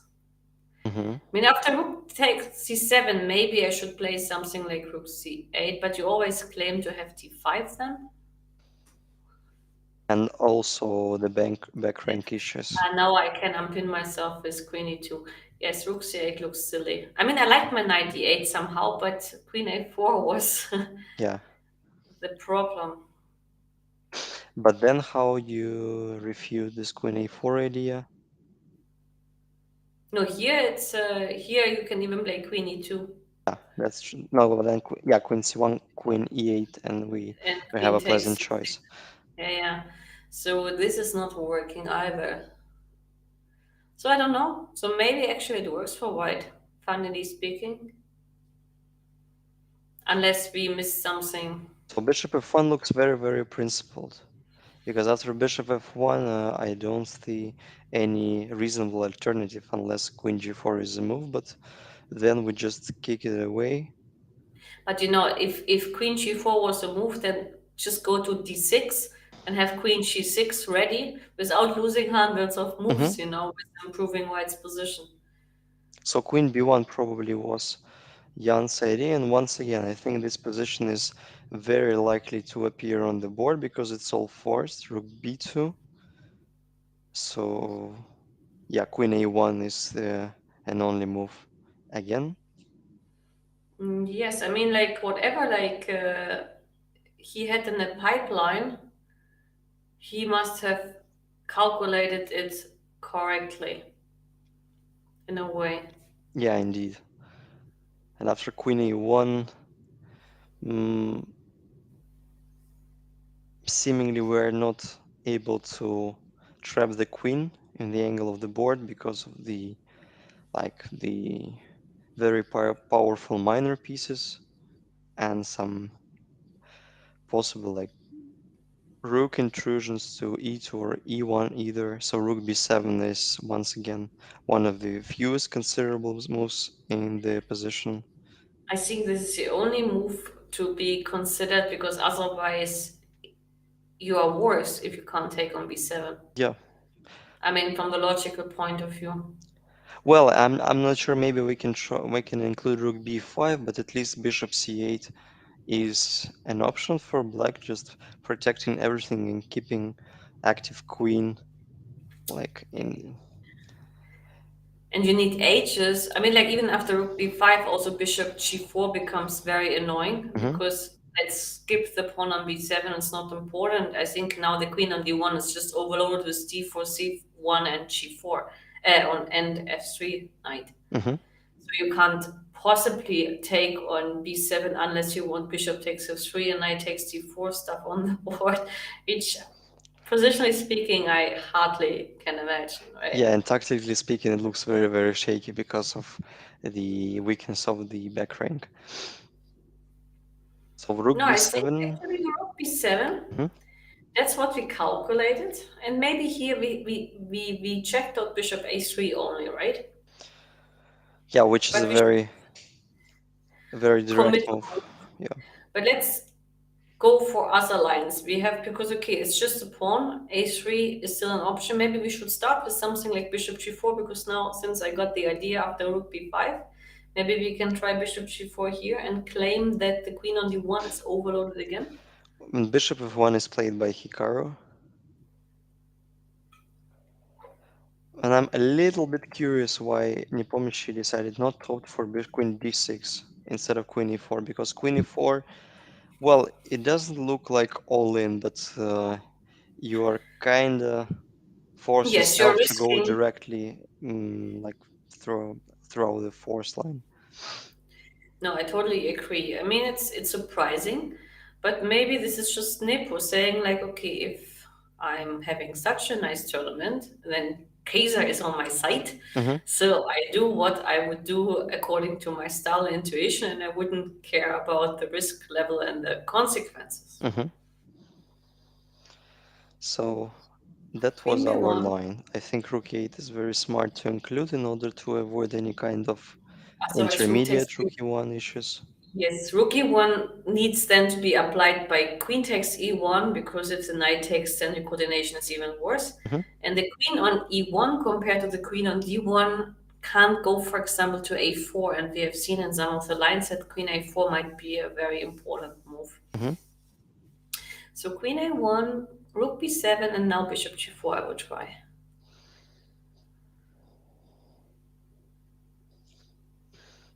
Yeah, it probably suits Nepo style as well, and I may imagine him opting for this particular line. So once again he sacrifices material for active pieces and probably I having a mean, good time there. make a move for white. It's not so easy. So d4 is hanging, the pin is quite unpleasant, bishop a3 is potentially hanging. Well, I need to be very, very sneaky. Okay, like let's say how much we have certain candidate moves. We don't have captures, but the capture on c7, I would exclude that because I believe this is too much. But maybe this is also like a bit superficial to say. It may be superficial because after rook c7 I just figured out that queen bishop f3 is not possible because of queen f3 and queen f7 is hanging. And that could be unpleasant for black. that could be like, I mean, okay, it can start with knight takes d4. Then, Now queen d4, queen c1 needs to be played. yeah, but then queen g4, and I'm not sure that it's enough for black. So we just take the bishop. Okay, so rook takes c7 is indeed the best candidate move we have so far. So after rook c7, let's think what else do we have? We tried bishop f3, we tried knight takes d4. Um, we have to find some act. Okay, if you take on c6, okay, bishop a3 here is a candidate, but somehow it looks weird. Yeah. Maybe even not bishop g4. It looks a little bit premature in regard of rook c7. Well, it looked not so bad at the first Yeah, glance. yeah, yeah. I agree. But I mean, like, okay, bishop takes a3, we almost ruled out because of rook c7. Hmm. Maybe we're missing something important in this particular line after rook c7. So let's take a guess. After rook c7. Like, I'm not convinced that even an endgame is such a bad decision for black, because I think we are in time to play bishop e4, but this position could have been unpleasant with the Uh, connected pawns. Yeah, that's obviously not what no, Nepomic would opt for. that's it's almost like birthday and Christmas together because like there's absolutely zero risk for white and Hmm. like a shot on one result, like going for two results for sure. Yeah, I mean, at least it looks very suspicious for Nepomucci to opt for Mm. that particular line in order to suffer till the very end instead of playing a normal game. Yeah. So Rook b7, it's a very concrete and principled line, and maybe we can ask the spectators in the chat to help us finding out the best solution for black pieces in this particular line. We're failing to do it. Actually, Nepo played queen g4. Could it be He that did. something went out of his hands? He played queen g4. He didn't play queen b1. Actually, I mean, after bishop f1, I just checked. He played queen g4. No, but probably I've got the idea. So now he plays queen g4, and after h3 we simply miss that still we can take on e1, and after queen takes, which is the only move, we can Mm-hmm. retreat to e4, could we? But then rook, Yes, e2, and then and then again rook b1 and queen b1, rook b2, and we have almost the same position, but the rook on a8 is not an improvement. Well, there uh, is knight e8 at least now, and you claim that the e8 guy is not hanging. you mean where? No, I just mean like just imagine we go to the similar line like queen Mhm. e4, rook e2, queen b1, rook b2, queen a1, rook b7, and bishop a3, rook c7. And now, if I play, for example, I can't play knight e8 because of queen e8 mate. Yeah, and also after bishop a3, you can capture the bishop and then take on c7. That's I fine. guess so. This difference is not even working out closely for black. Yeah, that's a pity. So I'm Yes, a it's little bit puzzled with this queen e4, queen g4 decision. At least when you said ba, you have to say b and play yes, queen but if b1. you miss something on the way, maybe it's good then if you say A to say C or D or E But because not b, yeah? why not B? I mean, like this is what German mentality is somehow about. Like when we go for the A step, we should go for the B step. But if you miss something in the B step, then better to get the curve before it's getting worse. But yeah, but this can't be if Queen G4 had to be played, then actually it's much easier to play Queen Yeah, D6 somehow instead. somehow I have a bad feeling for Nepomniachtchi in this particular game. Yeah, it looks not like what. I mean, it doesn't make sense. If your idea was queen g4, then in my opinion, I mean, the inclusion of h3 and bishop f1 clearly helps white. So it's not like that you would provoke. But could it be that it's not that important? We still can retreat to g6. I mean, in spite of knight h4, it still remains very, very solid for black. So we can trade on e1, queen e1, like d4 is hanging, we play queen f6, almost forcing you to capture on f5. Like Yes. knight f5, queen f5, and then we can even put our bishop to d6, play b6, and pretend to be like super solid.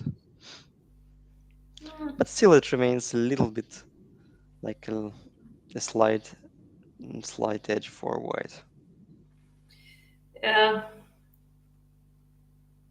I mean, almost certain that Nepomniachtchi wasn't very happy about. The thing is, like, do I have to play knight h4 in this position? Doesn't run away, no? I mean, I have other moves because you don't have some control of the e5 square anymore, so maybe it's a good moment to play d5. Yeah, it's a very logical continuation after d5.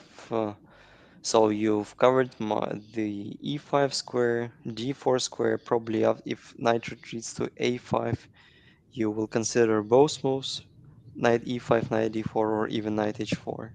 As Yeah, it looks like that white gets some nice edge. yeah, No, what I mean, even if we struggle to come up with some like force in it. certain lines, still it like intuitively it feels to be better for white.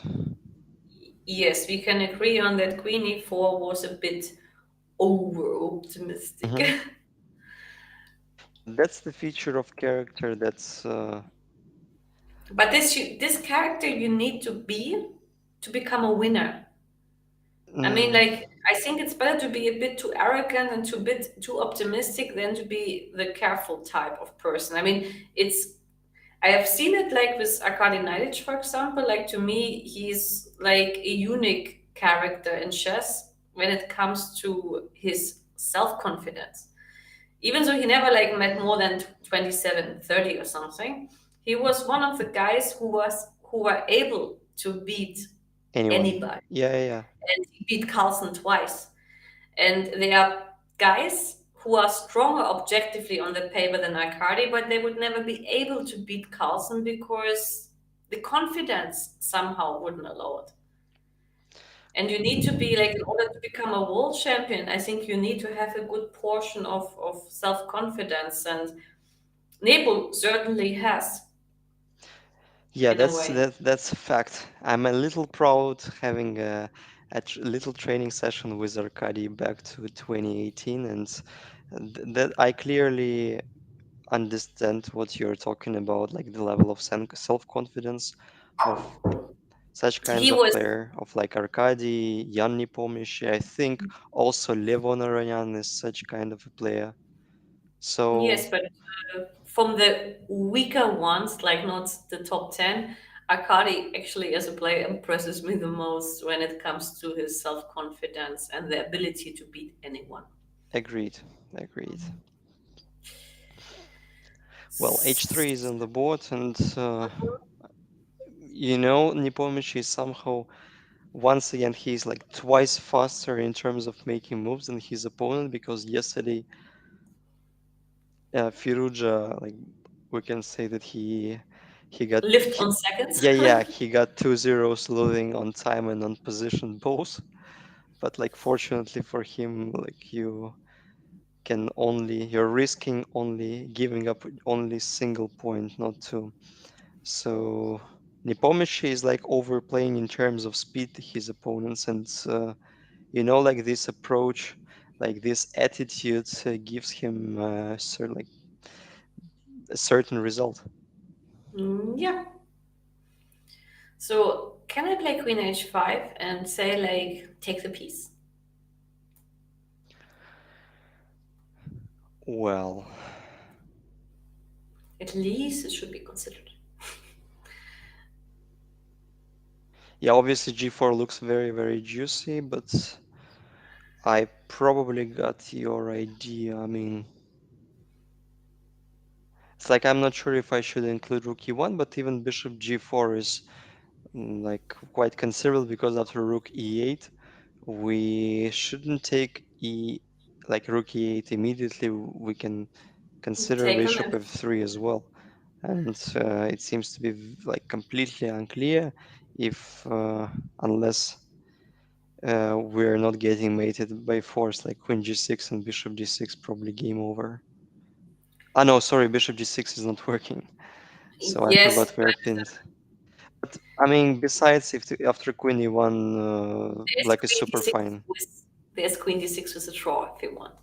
Yes, but After king f2. I think like even like rook e8, rook queen e8, queen b1. I think.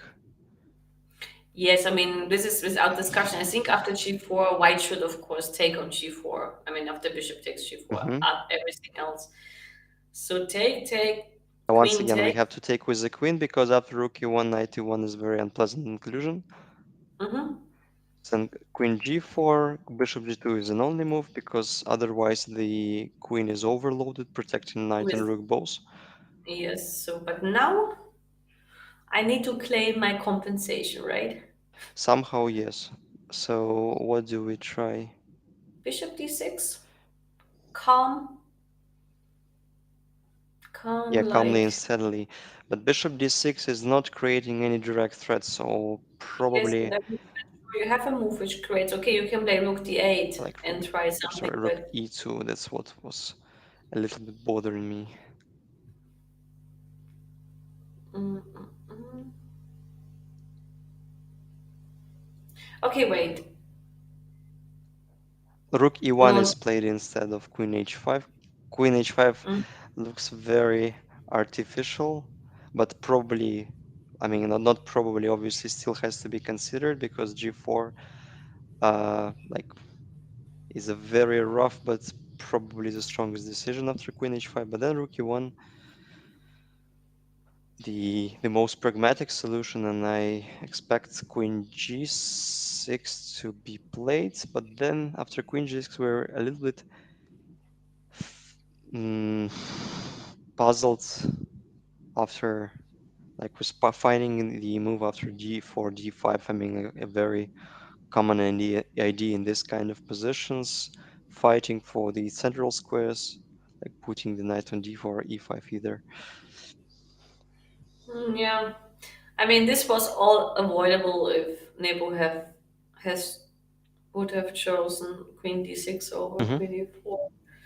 Yeah, maybe we can return to where we hadn't been for quite some time. We had been at the Ding game, we had been at the Rapport game. Let me know what was missing. Maybe Alireza against. Yes, we hadn't been there for quite. This was a game I intended actually. Alireza against Duda. Mhm. What do you think from all the players in the tournament? Who is closest to your style? Phew, that's a difficult question, and well, I think it's not me who has to Yes, judge I know. whom I'm closer to, but Okay, I think like I'm not a very like my style of play is not that universal, not a classical player, if I can say so. you could Probably be Duda now. not really. I think like I'm a little bit lacking strategy and I'm a little bit more tactical. Probably Rapport. yeah, like Rapport or Firouzja. But Firouzja is, I think, quite wild. What? Maybe a bit too wild. Maybe. Well, I I think mean, more like Manchester. maybe Caruana or Rapport both, something like that, Mm-hmm. something average.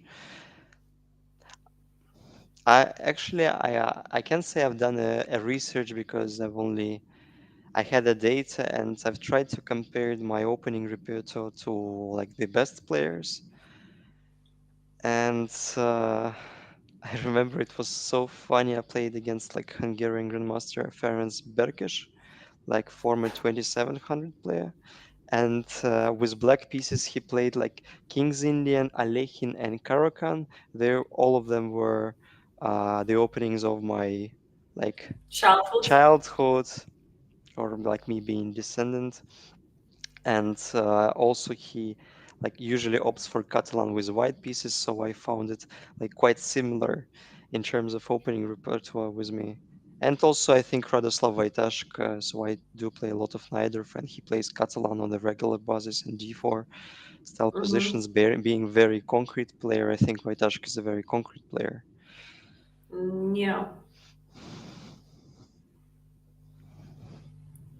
But nowadays I think like on the top level usually people try to vary the lines like from game to game in order not to repeat, not to give an opportunity to prepare by force. So that's Yes. definitely a good approach to shuffle your like main repertoire. Yes, you should at least have two weapons. I also agree on that. I mean, this game looks quite drawish, don't you think? Or did I miss Yeah, something? let's figure out. Let's discover how how it became so. I would say unsymmetrical. It was also a Petrov, or Yeah, it was yes, it was Petrov, a Petrov, just a like the different one of the line. most solid lines. C6, knight g3, bishop takes, queen takes, knight a6, bishop d2, knight c7, and I may recall the game between, between Vityugov and Yesipenko, if I'm not mistaken. Let's check my memory uh, if I if I'm not missing Um, something. I think it's more this or game less. I don't remember. Yeah. B3, okay, preparing C4 makes sense. I think Vityugov opted for some h4 in a very similar position. Hmm. H4, H5, trying to provoke a weakness on the king side. Mhm. Yeah, that makes sense But all too. the time when people play h4, I puzzle and confused why simply you cannot take on h4. Actually, here I would also think like you should be able to take. Yeah, No, here I would take and ask my opponent to prove. like take. No, probably I've got the idea. Maybe bishop b4 is possible because if rook d8, then I can take on d6 and play knight f5. Could it be the Uh, line? And if and if I knight, play queen f4, I and play then you queen have f4, then I knight h5. probably knight h5 or rook e5, Yeah, somehow disrupting the coordination. So, yeah, it looks dangerous. I agree. Yeah. so I just remember the flow of the game, like more or less. Maybe it wasn't that particular position, but h4 could be quite considerable. But b3 was played instead. I I, I don't see the time spent after b3, so I'm just curious if Firouzja was already out of the book, but I guess not. But well, human factor, everything maybe in this life, I think could be. Yes, b3 makes anyway sense, and it can't be harmful. c4 attacking the center. Mhm. Bishop f6.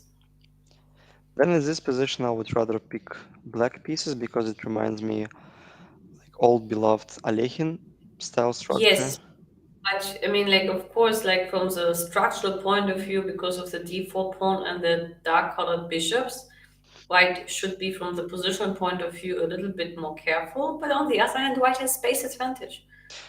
Yeah, it's- And I have ideas at some point maybe to play bishop g5, and then I say, like, okay, d4 is not the target anymore. I exchange those bishops and I claim to be more active. But yeah, bishop g5 anyway is still mhm. not possible in this position. And Duda couldn't resist it and captured on c4.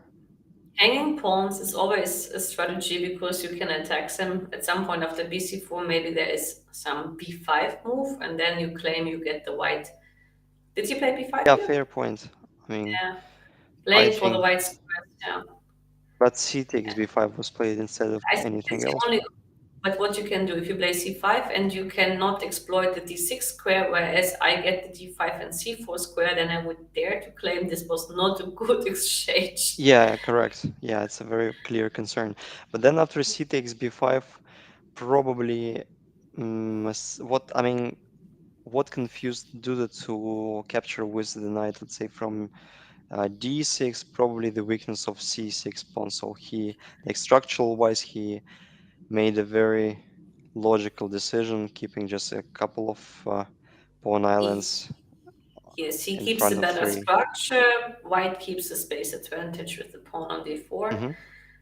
But Yeah, but then I mean, like the whole play just fizzles out after bishop a5. There is not much to play for. Just knight c4, trade, knight e4, like forcing to retreat to d8. But after a4, a6, I mean, the issue if is white in time to win the pawn on b5. So I mean, like a takes b5, a takes b5 has to be considered it the was first. played. Ah, so it's played already. Yes, And like, I think he played knight c3 or something. yeah, yeah, so that's the target. I mean, if white is in time to capture on b5, obviously they will be torturing till the very end.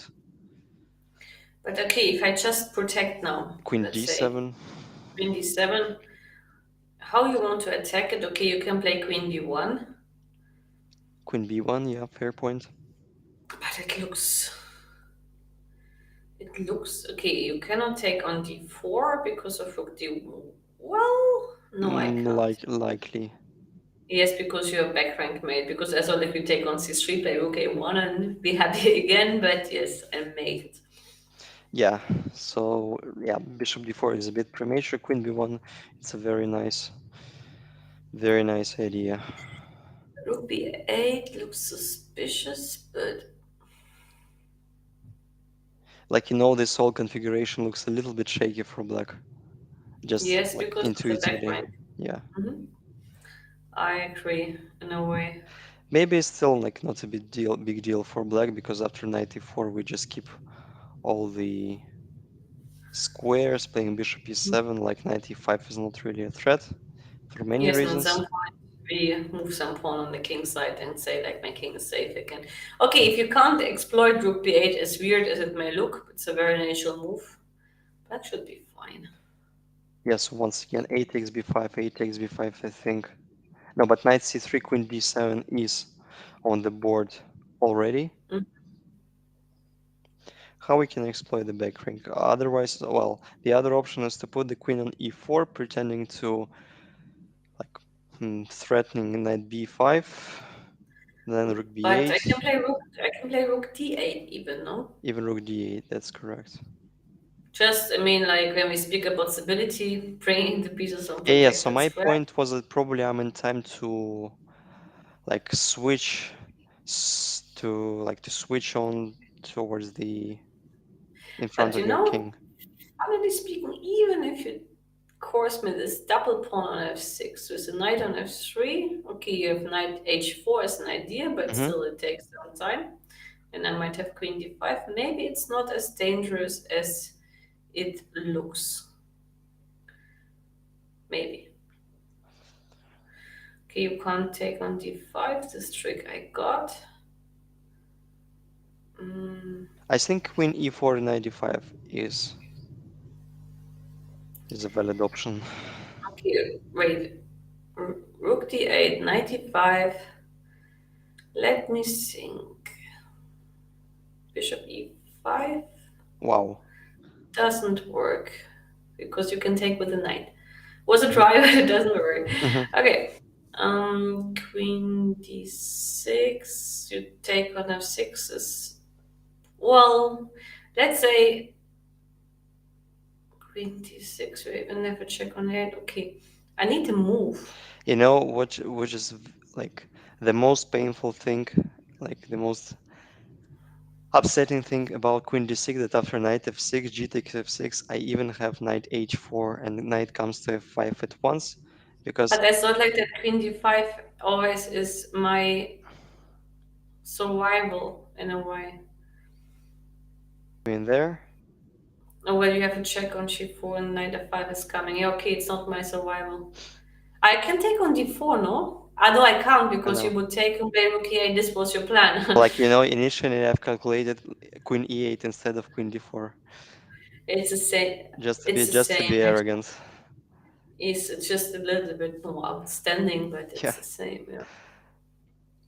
So at least like 95 creates some Okay, if you inconveniences. play, okay, let's be super smart and not go rook d8, but go But rook b8 is rather convenient setup in my point of view. then after 95 where you want to go with the bishop. Sorry, I forgot that I don't have bishop d8. Yeah, that's I mean, different. like rook f8 would be the one to have bishop d8 in the pipeline. But like knight d6 was played. Rook b1, knight d6. Well, why not? Well, then it leads to like uh, an extra pawn. Could it be? You take, well, no, you have a back rank issue, no, after knight b5. But then rook b5. Yeah, take with the rook, of course. Bishop takes d4, But then knight d4. queen d4 doesn't work. Eh, wait, I go rook a1, rook b1, queen d4. No, no, no, bishop d4 I stay. Bishop d4, knight d4. You mean there or where? Yes, bishop d4, knight d4. Yep.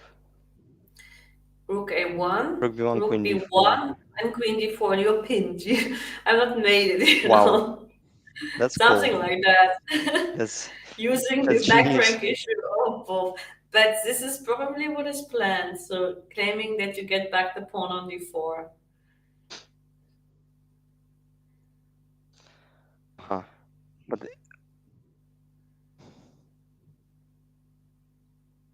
But considering this, rook b1 is not a good move because after knight d6, black is holding easily. But this is a position. Yes, but what Like, Alireza was afraid of in queen e4, or what he didn't like. Well, basically you can try rook f8, but then like queen e4 and rook f8 inclusion on the first glance looks to be in white's favor. yes, but I mean, the thing is like, if somehow rook f, let's try like rook d8, knight d5. Because rook d8 looks still like, and now 96, winning some time. You are forced now if you want something to take on f6, right? Gf. And here at least you don't yet have the move of knight h4, knight f5. And maybe Fair this point, not is, yet. and if I exchange the queens, like if you play queen d5, I have queen f5, Yeah, that's correct. and I don't have a back rank issue, and even the king on g7 would be safe with a knight on d6. Maybe this is like what was planned. I don't know. Do you have anything else after knight b6? Because I think still knight f6 is kinda unavoidable. Probably I can start with queen f4 first. Queen f5. Yeah, but I'm not sure if I've managed to. But then queen d6, I'm somehow, yeah, I've Uh, swindled you a little bit. yes, you swindled me indeed. Then I have to swindle in a different way. Knight f5. But then it at least looks a little bit shaky. Then play. Then, but then Take. yeah, Yeah. yeah, but then you play like we transport to the same position, like when if I took on f6, g takes f6, queen e4, but then you played knight f5 Yeah. instead. Okay. That's life. What to do? Yeah, okay, queen f4, knight f5. Obviously, I take, you take, and You don't have a knight move, yeah, which is yeah, I don't know how to. Well, let's. if you play queen g4, I play knight g7, and I claim like I hunt your queen, Yeah, you'll and then chase it get till the the. very end. That's true. But yeah, probably I'll be a little more prophylactic playing h4 if it is a move. But then you push b4. Yeah, Even knight takes yeah, d4 might, you know, the idea was that I've made a prophylactic and I can play it's rook rook e8. e8. Yes. But still, I mean, it's far from being clear because after queen g3, king h6, I don't have a proper check. Yeah. Well, I can play rook e1 and still pretend to be like better, but maybe I'm not mating. Not good enough because after queen d2, if you leave the a file, the back rank, I have queen d1 and queen d6 exchanging queens. Yeah, that's correct. So I think black should survive here. Hmm.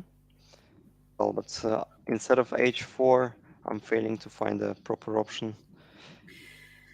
Yes, but maybe this was like what this was about. Somewhere like about rook d8 and saying that the double pawn on f6 is not the end of the world if knight h4 is not Yeah, coming. yeah, because it's restricting like the ability, like the white knight on f3.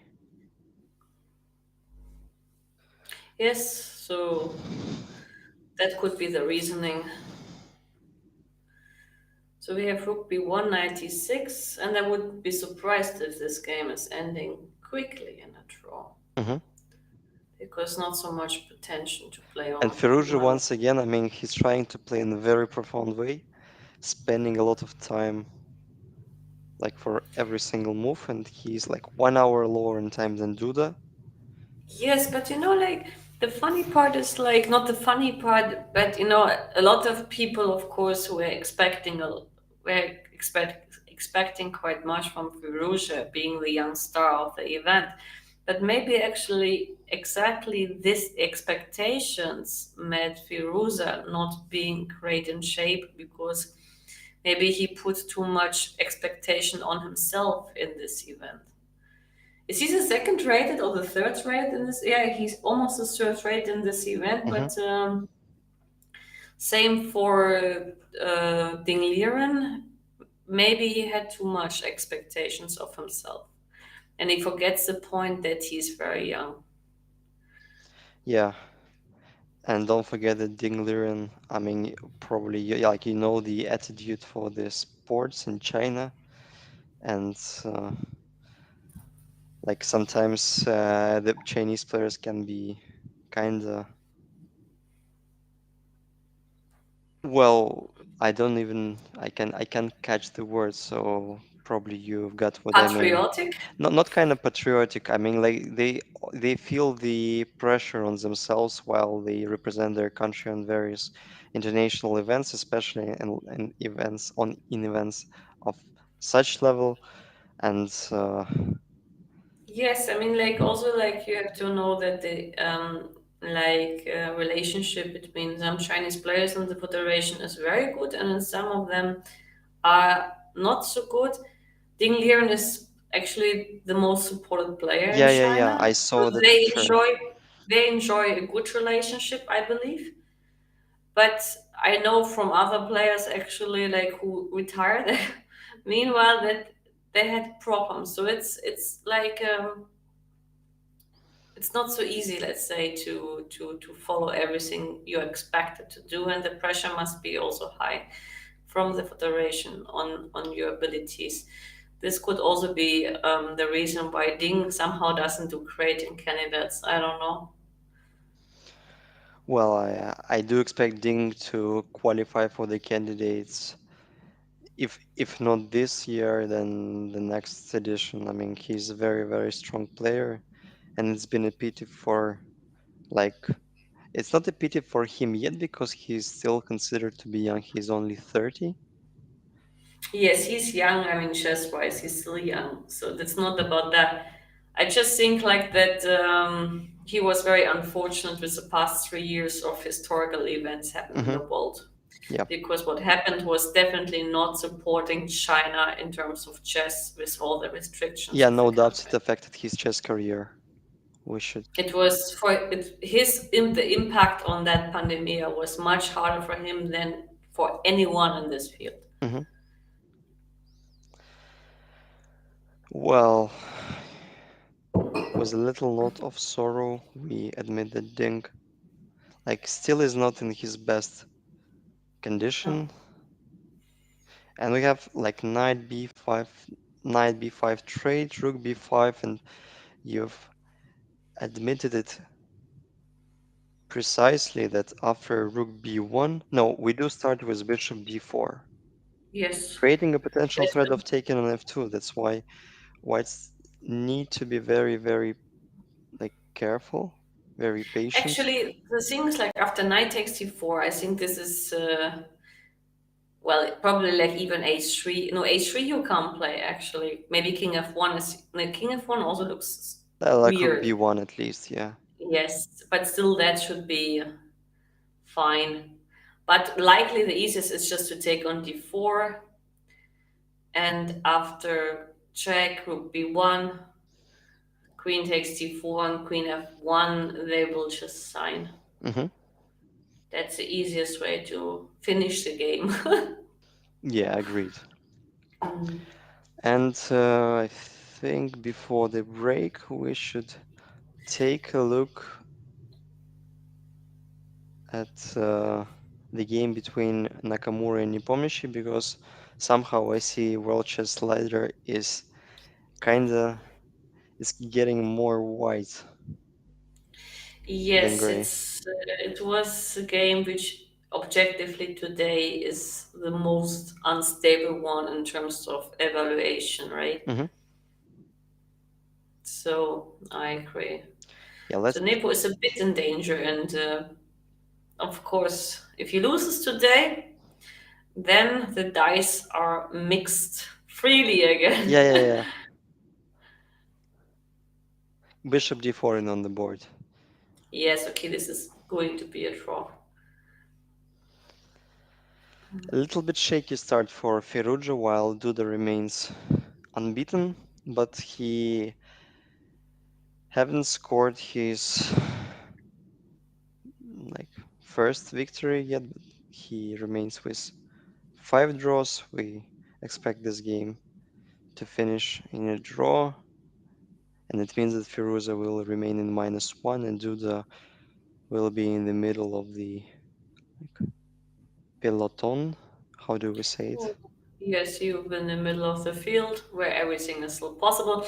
Anyway, I think the tournament decides in the second half in the last 3 rounds because then we will also see how the energy level is of the players. Yeah, yeah, like no doubts after round 10, players will be exhausted because, I mean, with such conditions like +14 Madrid, time control, which annoys player a little bit in my point of view because of the absence of increment after every move. So there is a lot of circumstances that affect your normal like condition. I don't know. Yes, but even the plus 40 in Madrid, I think the players are in air-conditioned hotels and likely don't go out No, no, much. no. But you mean So like even after the game, if you want to have some nice walk across the capital of Spain, it still remains like above than 30 degrees above Celsius. So it's still a little bit unpleasant because like well, yes, I agree. It's not it's like just to make a hot. walk. Yeah, yeah. It's not like that to make a But walk for the thing. spectators, I would strongly recommend you to visit. I think the art center of arts of Reina Sofia. Reina means Queen, Queen Sofia, where a very big exhibition of works of Picasso, Dali, and other cubists or like post-avant-gardists, uh, the other painters takes place. So I strongly recommend you to visit this particular museum. This is my favorite, like in all world. Maybe on the second Mm. place is Musée d'Orsay in Paris, and nearby, after the just after the Botanic Garden, there is Prado Museum, which is very very interesting as well. But in this particular museum, there's more uh, paintings, more works of the mm, Renaissance ages, a lot of Greco, a lot of Goya, a lot of other famous Spanish painters. When Velasquez I'm as well. listening to you, I'm not even sure that you are a chess player, not a art teacher, but okay. Well, I'm keen on arts as well, so Yeah. Okay, I think Firouzja Duda is basically done. yeah, Nothing to discuss. absolutely. And we take a slight look before the break on Nakamura against Nepomniachtchi, Mm-hmm. and uh,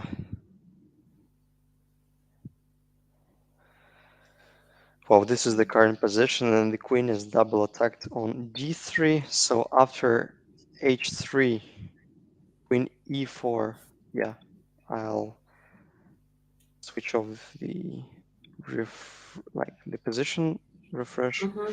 Queen h3, rook e1, queen e1, queen e4, rook e2. Queen d3 was played instead of queen b1 at once. Rook Mm-hmm. b2, queen e4. Aha, that's the point. And probably Nepomniachtchi, could it be that he calculated till the end of this particular line and like didn't expect that rook e3 is also possible? Then queen b1 is on the board, and then d5 gaining some More extra space. space.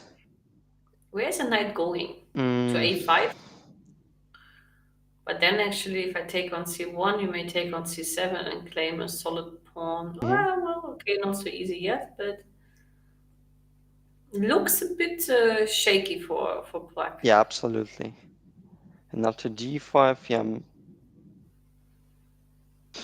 I'm a bit doubtful where to go. I mean, you can't go to d8. This is like committal suicide. Yeah, yeah, You knight, can knight, go D, to knight d8, e7. no way. Mm-hmm. Knight e7 looks also suspicious, but maybe this is still Yeah, working. like after knight d8, probably Dr. Tarash, like if I can say so, would roll in his own tomb. I mean, it's not the Mm. move you can make being a chess player. But knight e7, then after g4, like your pieces get some problems on space. I played g4, so I will ask you who wants to occupy the square on g6. Yeah, it's very provocative, g4, and if If I rook and if I bishop retreat to e7, d7, then I you have take an on option, and e7.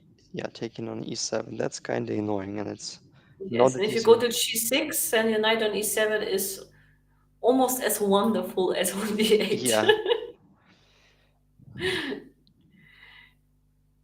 Yeah, you may simply actually, improve your position, like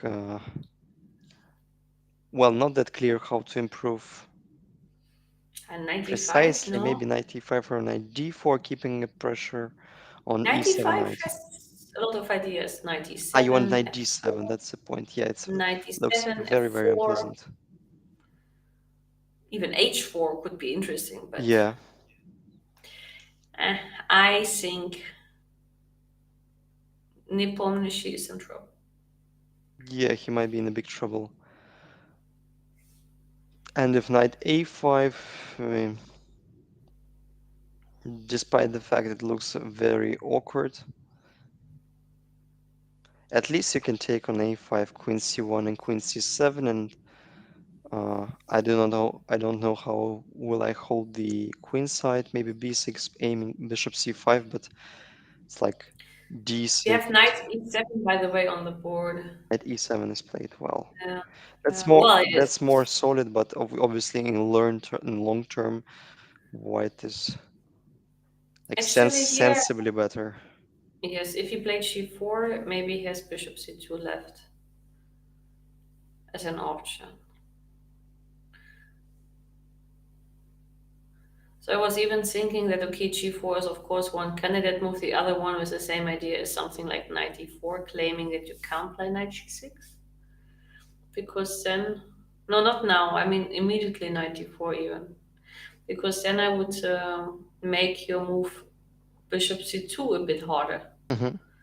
Yeah, that's probably to do. a wise inclusion. Because if you play bishop c2, for example, and I take and play bishop d3, your queen is slowly in trouble, right? I mean, after bishop c2, yeah, that's correct. If I take to take bishop d3, you have to go back to a2. I Or know you have a4. a4, Yeah, we have but then a4. I can't take yet Yet no, on. but like this, even this position still remains mm, like has to be considered as favorable for white. Yes. I mean, after knight d4, bishop c2, I think at least we can transpose to same position, and g4 doesn't look that weird because we're covering f5 square. But then knight g6 can be the move. Yes, but okay, let's say I will try to do something about your misplaced bishop on c2. Like, So I mean not even to play g4. Trying, for example, like okay, let's say knight e4, bishop c2, queen d2. You have to go with a bishop to a4, mhm. and you still have a queen move. I mean, I thought like that I can even hunt down your queen with bishop d3. But you know, queen bishop d3, I think, may lead to a very dangerous attack. If queen b6, we just follow it up with bishop b2. Well, you do have knight g6 pretending to Knight be, f5, but yeah, knight f5, and I mean, I would rather pick white. I mean, h4 is fine. H, that's yeah, you h4 is even fine. have sometimes tricks with knight h6 and queen c3. But yes, Yeah, let's still agree on that. Black is in trouble, and I think Hikaru is still thinking. So maybe this is a good moment for us to take another. yeah, we should take another break, and like, up to now, we expect Hikaru to carry the day. Yes, to have good chances. Well, stay tuned. We will be back shortly.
We're back to the studio and we've got the first result of the day. Lireza Firouzja not being able to create a sort of danger threat. Playable, yeah, Yeah, playable position. against Duda. Also, yes, also Duda didn't choose like against Caruana the knight of, but went for the Petrov, which is actually against a player like Firouzja not a bad choice, regarding also like the circumstances that Firouzja lost yesterday. I think it's a famous Petrosian rule that after the loss you just go and make a draw. Yes, this rule, however, is not observed and desired by everybody, I Yeah, can tell. I think there are just a few players in the world, even on top level, like strictly following the Petrosian rule. So I would rather call this rule to be at least very like doubtful. Yes, it depends. I mean, like, I know that in Russia there is a rule like if you lose three times in a row, you should for sure make a draw. This I heard about Russian chess players saying that, but Well, you I know better. expected you saying like after losing three in a row you should quit chess, but like making a draw, it's not a It's not a bad idea, yeah, I it's think. not a bad like sequence of the previous result. Actually, like since we have a look already at the game between Caruana and Rapport, it looks like that we will have a draw because I'm not sure how White can get out of it. With the idea of Bishop F8, Bishop E7 coming, right? Yeah, let's take a look Mhm. because after Rook F1, that's yeah, what I the think yeah you found the right nice approach how to avoid knight h4, which looks very unpleasant. And bishop c6 was played instead of I don't know instead of what, but since bishop c6 looks quite reasonable because it creates an idea of pushing the a pawn and also in some lines protects the bishop on b7 itself. So bishop c6 is quite common in these type positions. mm-hmm. G5 was played, Yeah, yes. expanding on the king side. I'm not sure if g5 was necessary. Yeah, probably he wants to go f4, but somehow he was afraid of like queen h4 check after f4, if I'm not mistaken. I don't know. Hmm. Like, I mean, I told you that short castle is more useful in this regard. Even in the final position, hmm like the king from white was already on f2, which means like that if he had castled much earlier, he wouldn't even have lost his tempo. But okay, we will see the king of two moment, I guess, at some point. yeah, indeed, I think your suggestion to castle short I once. mean, just by looking at the development of the game, it's clearly that Yeah, he would have gone better by castling short instead of rook f1. That's what I yeah, meant. no doubt. g5, a5, f4, a4, rook d1. Well, if we would put our king to g1, I think white would be much better because of a5. Yes. But then, yeah, so and yeah, here follows the moment when you realize that Elizabeth understands chess not even not worse than Fabiano Caruana. So I would Well, I would strongly it's recommend you to look at yes to her follow my games. recommendations and suggestions, follow her game. So I'm making a little promo for you for upcoming tournaments. Yeah, Yes, just just I'm not so active anymore. keep But keeping it in mind. no, but I think like if he had castled short in this moment instead of rook f1, maybe then black should have played something like h6 or like trying to stop the attack on the on or the expansion on the king side. Even e5 could be interesting at some point to give up the square on d5 and to stop f4 coming. So it could be related to that, not choosing. But okay, still, even then, I don't understand the difference between king e1 and king g1. I still would prefer my king on g1. So I don't see how black could have played differently with a king on g1. Yeah. Hard to The, say, the let's the say. the more I see the position, the more I agree with you. Fair point. The rook f1 somehow Caruana refused castling short. Yes, but after bishop c6, it's clear that he will refuse castling long because of a5, Hmm. a4 coming, and that's quite quick. So at least from the psychological point of view, bishop c6 is a very reasonable And attempt it's of very like, strong move. yeah, so we're like we stand in the striking pose, and if you castle long, we just push the a pawn, and we can keep our king being in the center, so it feels quite comfortable over there. Bishop c6, g5 was played. Well, it's very like very floating, very flexible move, if I can say so. A5, f4, a4. a4, like very direct plan. Rook d1. I mean, the thing is like that white doesn't have a big hit. I mean, f5 will be answered by knight e5 Mhm. likely, I guess. So even with these two pawns somewhere in the center or close to the center, it's not like that white has a good way of using them. Yeah, I think bishop c6, a5, a4 was a brilliant plan by Rapport. Hmm. So, and he tries to get rid of the pawn on a4. So if we take on a4, yeah, black has a bunch of options.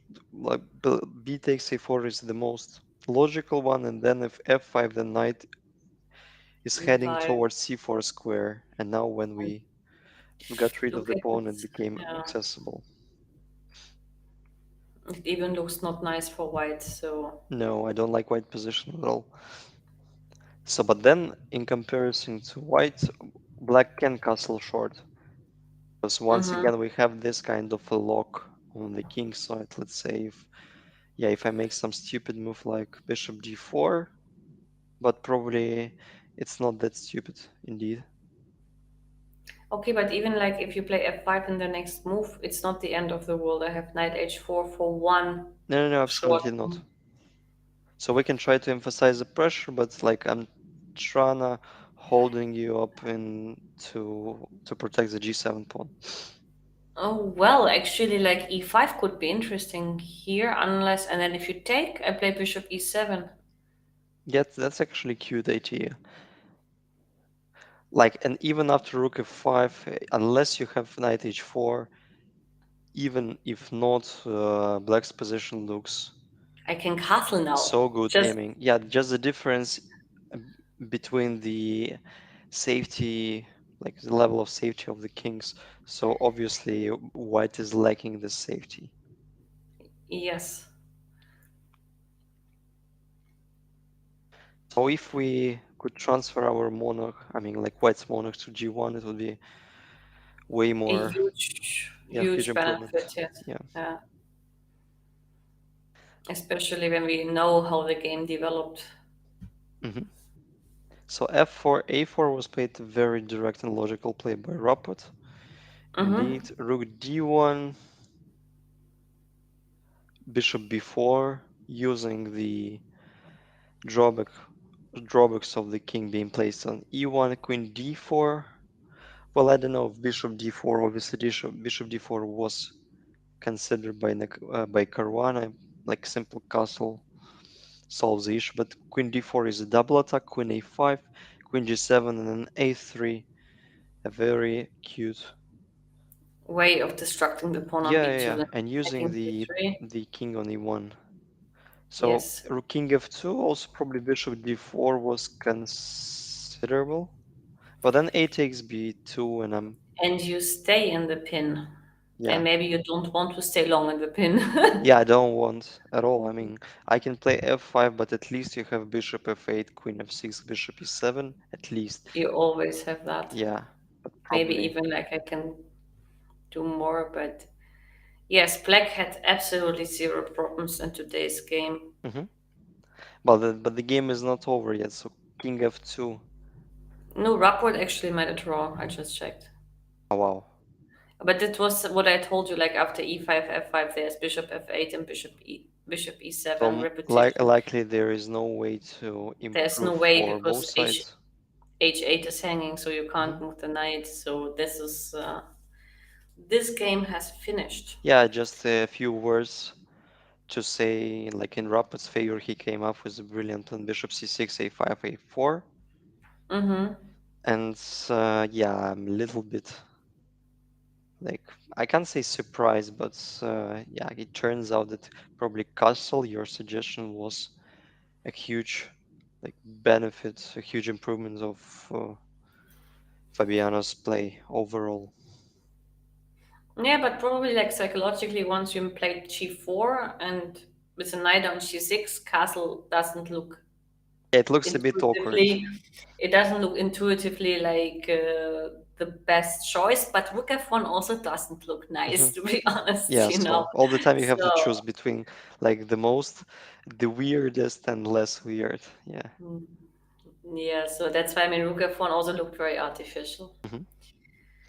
So anyway, I would say we go back to the Ding Liren game because at least I feel that Ding might have some small advantage already because we remember we said that we prefer Black's position a bit. Hmm. Indeed, I would rather pick black. So Radjabov couldn't resist the tension, and usually in such kind of position, in such kind of structures, black is willing to provoke f4 and e5 for white in order to make their king feel But more yes, uncomfortable. but you know, like f4, e4, honestly, would that cross your mind to push f4, e4? I mean, because, okay, you gain the space, I totally agree, but you know that you're very, very vulnerable on the white squares. Hmm. Whereas, like, if e4, f3, you would have had, like, your piece in some way, you know? I would never go for f4 in such positions because I'm aware of the big positional risk of losing the white squares totally at some Hmm. point. Whereas with f3, I know, okay, I maneuver around, I concentrate on the black squares, I have the white squares somehow Probably he just couldn't protected. resist the tension. I mean, instead of f4, he was unable to find the other proper way to maintain the like the structure, keep the structure in the center. f3, can I play f3 still? Or you claim to play something like g5, but this I doubt. G5 is a bit No, no, too no. much. G5, I don't believe it. I don't believe in it either. Mm, well, bishop c3 is probably not possible because of rook c1. At least it looks quite vulnerable. Maybe like it's your bishop a3 move here, and then we are fighting for the c file. Hmm. Yeah, that could be an issue. Because I remember that you suggested that move, and maybe this is concretely here the problem because it's very difficult to make a move. If you take, then queen is coming, Yeah, that's a fair point. but then maybe I have still knight b4, knight b1, but still it looks very awkward. Yeah, a little bit passive. Maybe I Yeah. can try bishop a1 instead of trading just keeping the pair of bishops, keeping a pressure on Yes, e5 knight, just keeping an eye on it. but still like queen c5, it looks much easier for black. And maybe this is the reason why Radjabov decided to play f4 and get rid of the strongest knight, which is like a little bit annoying in Hmm. terms of control. So I would predict it if Ding will be capable of bouncing back in this particular game. I would consider him tomorrow with white pieces as like most likely a winner of his game because like such kind of victories with black pieces, especially in Kennedy's tournament, might give a big boost to your like psychology, to your level of Yes. confidence. But you remember what I said at the beginning that in this game we can have a result if Radjabov pushes.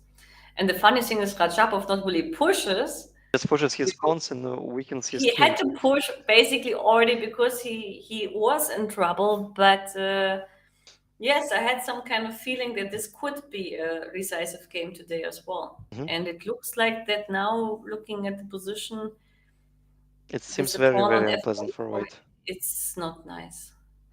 And it's very hard maybe to understand to some of the spectators why white is so much, not so much worse, but why white is actually having problems. It looks like that white has a very strong center, but first of all, the most important piece for the center, the white colored bishop, is exchanged. So the e4 pawn, even taking a lot of central space, is a weakness because the moment you push e5, you give up the square on d5, and if you don't push e5, you always have to protect the guy. That's correct. And since also a lot of pieces, okay, a minor piece exchange, the most important one, and a pair of rooks is off the board, black doesn't really have so much space issues because the lack of space he's compensating by the pressure he has on the center. Hmm. So basically, Black's main idea is to keep the pressure on e4 pawn as long as possible and provoke white to push it to e5 and weaken the squares like f5 and d5. So that's the main point of all, like the main concept of black's position. So bishop b6, and here it was one of the moves like being not able to having no access to the computer simulation. H3 is somewhat I don't really like. I have some news for you. Yep. Gas news. We've got the third result now, I see. Yes, we are having this position to stay on. That's great. So Well, Jan managed to draw, which don't you mind quickly no, of course. I just mean switching like the boards and then coming back to and paying much more attention to the game between Radjabov and Ding Liren, but now we're switching on just to show you the last moves on Nakamura against Nepo. I'm a little bit surprised how it all fizzled out for Nakamura, having a very pleasant edge throughout the game. but maybe he didn't expect himself to have such pleasant edge, or maybe psychologically, like has quite some respect of Nepo. I don't know what is their personal score against each other, but I guess from the style they're quite similar. Just Nepo is well the stronger player objectively, at least on the paper, with a Hmm. similar style. Maybe a good reason to say that Nakamura is not unhappy in general to make a draw against Jan, but I'm not sure because Yeah, nobody knows. maybe he underestimated the power of his position. And honestly, the position we last time discussed, it looked awful for Black, but then the way Hikaru played, I looked a little bit at it in the break, was not impressive. Hmm.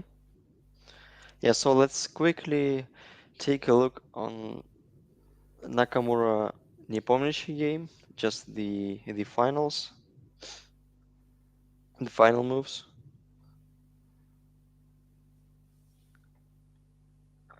No, pardon me, it was our analysis. Yes, but what I meant is like the moment when, yes, knight e7 was played. 92 already is strange to me because 94 looks so logical. And G4 looks so logical as well. Yeah, g4 or knight d. But okay, if anyway bishop c2 is one of the options, and we can start with knight d4, as then we don't need g4 anymore. Yeah, fair point. 92 looks a little bit not in the spirit of the position. I mean, probably like, Nakamura considered the queen on b1 to be a strong piece, but when I look at the coordination of black's position in the center, I would actually now consider the queen on b1 to be a bad piece. And that's why I don't understand why he played knight d2, knight b3, and get the queen back where the queen actually should be. Yeah, I That's what definitely is agree with you. puzzling me. Hmm. So it's a very strange decision, this knight d2, knight b3. Yeah, so we claim that after knight d4 either or after g4, white would maintain the a big advantage in terms of In the center, yeah, yeah. especially in the center. And that's why I wouldn't voluntarily bring the queen from black back into the center. Hmm. That's what I'm referring to. But Nakamura, well, it's quite unexplainable why he opted for 92 instead of any kind of active move, because he is known for his active moves and for his like very Mm-hmm. very direct play. So 92 looks a bit A bit strange. Strange decision, yes. Bishop d2. Probably he thought he found a cool setup. I mean, like provoking b6, putting the knight on c6. But then after bishop d7, it turns out that there is not a lot for white. Bishop Mm. c3.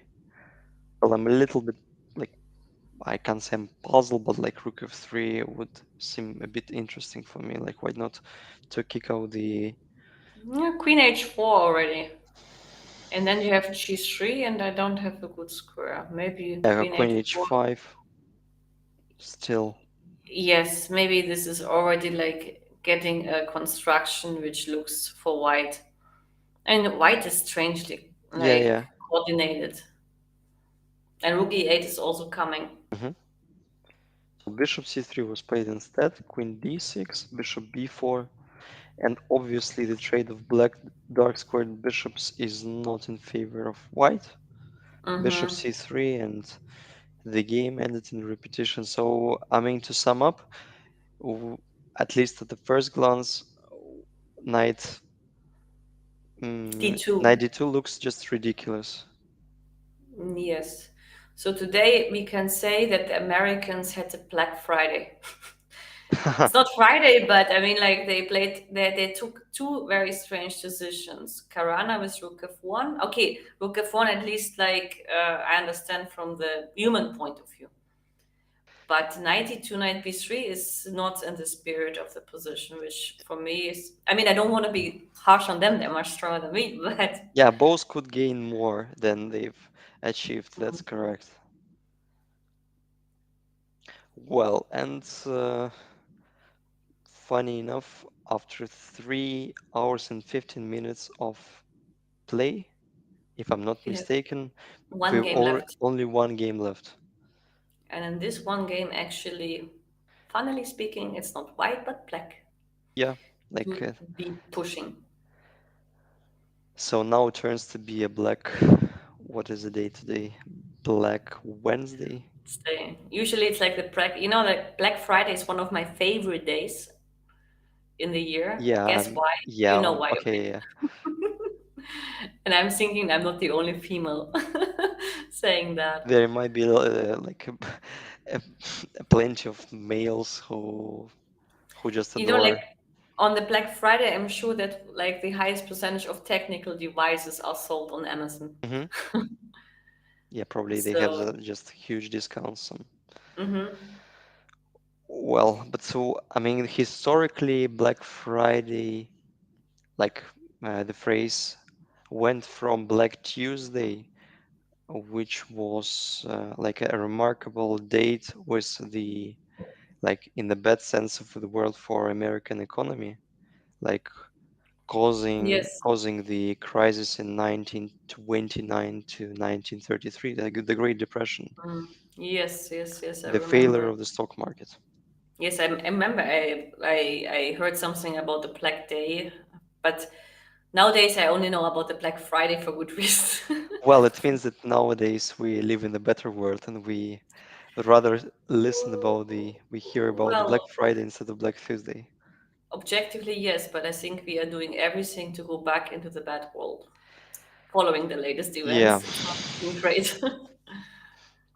At least from the like looking only at the economy, it looks quite unstable nowadays. that's true. And like I've been studying economy.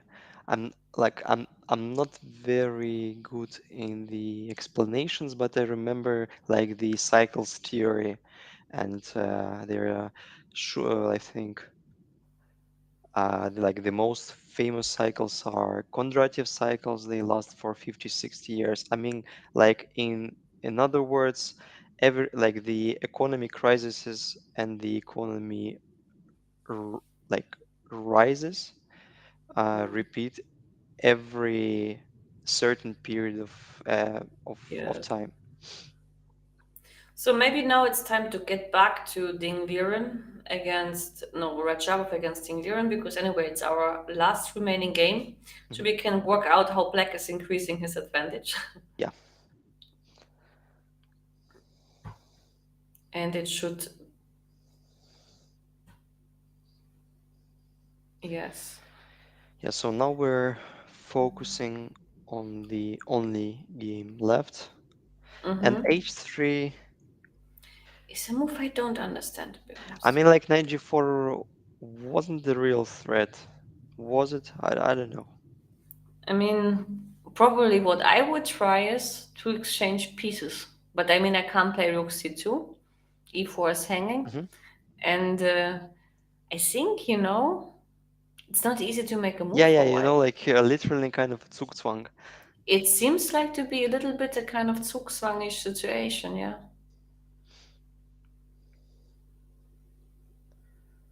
So, I mean, he played h3, provoking maybe h5, and h5, I think, was at some point played. Yeah, rook d8 first, so he pinned up. I mean, like literally, it's everything pinned on the board for white. Yes, he can even make a draw by just repeating moves to rook d8 and Hmm. rook c8. But of course, Ding Liren is feeling his chance today to maybe try for more. So he repeated once, and after Hmm. h5, well, I mean, he h4 secures, he is a maintains threat, an advantage. maybe. Maybe at some point h4 can be a threat Yeah, because you cannot take with a knight, and if you take with a pawn, then there's knight h5. G4, of course, knight g6. So that's why actually he's maybe even forced to play h4, but this gives up a square, which is a square. but he didn't hesitate to play h4. He still played h4. Nobody doesn't have a choice because I think h4 for black is a threat. Ah, you mean so h4 is a threat because we cannot take with the knight It's a because knight, because d4 before, if knight you play is hanging. g6, if you play g4, you run into knight g6, and to take on h4 is ridiculous Yeah, that's for the correct. same reason. So h4 is a I'm threat. sorry. So Also, probably, g4 is not a good idea simply because of h3 g4. We have just yeah. m- more pressure on g4 square. So h4 is It's the move you almost. wouldn't make voluntarily. It's a move where you don't like yourself for that move, but Yeah. I think the alternatives were not good. Hmm. Mm. Yeah, Radjabov is catching some kind of a down streak. I mean, he didn't perform well in Norway chess. Now he's -1 and he's, well, But he somehow didn't play expect much him chess. to be getting over it because like -2 with white and having black pieces in the next game can be very painful.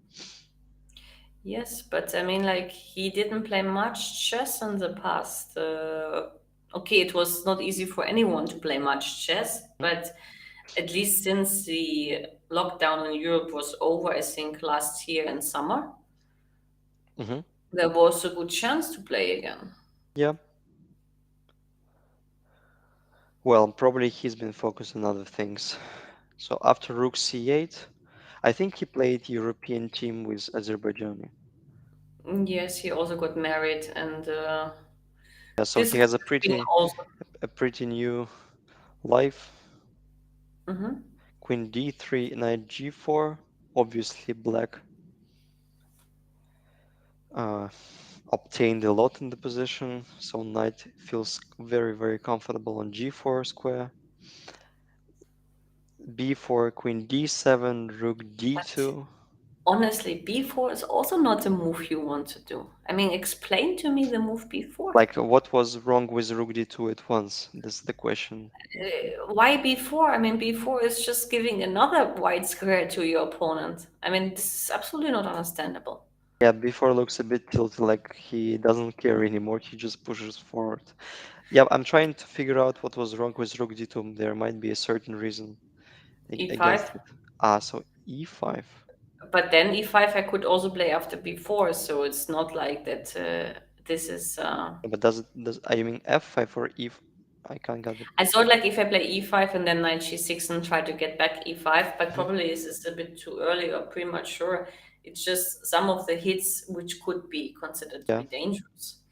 But b4, Funny, honestly, funny enough, I've caught myself up with an idea of playing f5, which looks crazy to say the least, but maybe not that senseless. yes, but I mean, the question for me, no matter what he would have done in this position, I don't think that he is in a kind of Zugzwang where he has to play the move before. Because Mm, before, I don't see a single benefit about this move. Apart if he claims that knight b3 is a benefit, then fine. mhm. But it just makes his life worse. Well, probably black cannot really use the c4 squares, but he played rook c4. So yeah, like there might be a certain reason mm, behind B4. it. Why he opted for b4 instead of rook d2 at once? Because if you play rook d2, at least you need your opponent to show up and like show up your character and play f5 if f5 is a good move at Mm, all. yeah, I mean, the point being that after e takes f5, I can take both with knight and pawn, and I'm emphasizing the pressure on e3 square, which is like very, very vulnerable spot in the white's camp. but like now I'm thinking about this move before, maybe it's like a kind of neutral Zugzwang. Hmm. So whenever like you move the rook to d8, I can move my queen out. Hmm. And whenever like you move another piece, I mean the knight on g4 cannot move. If the knight on e7 moves, then it's not clear where it would move because on g6 it's a bit useless. Hmm. So I mean black has the moves of rook d8 and queen d7, which are the logical ones. So maybe actually before is a kind of thing like the look where black is pushing his pieces. And then after queen d7, he played rook d2 because he's responding to the moves of his opponent. So maybe we really speak about this really sneaky neutral Zugzwang. Hmm. I don't know. Could be. But And queen d3 maybe is needed at some instead point. of The rook square. d8 pinning the queen, he opted for rook c4. Okay. Well, maintaining the advantage, but I don't know if black is threatening something. But I can play knight f5 now, no? And get rid of some pieces. Wow, knight f5 actually looks very good. It's a good decision, but Did maybe he he miss didn't that like move? queen d3, knight e7 is forced, king Okay. e7. Knight c6 check. Yeah, but this is somewhat I've been ready for, because after g takes f6, rook d3, well, probably rook c2 is not a move yet, but But this is a move. Rook takes e4. Okay.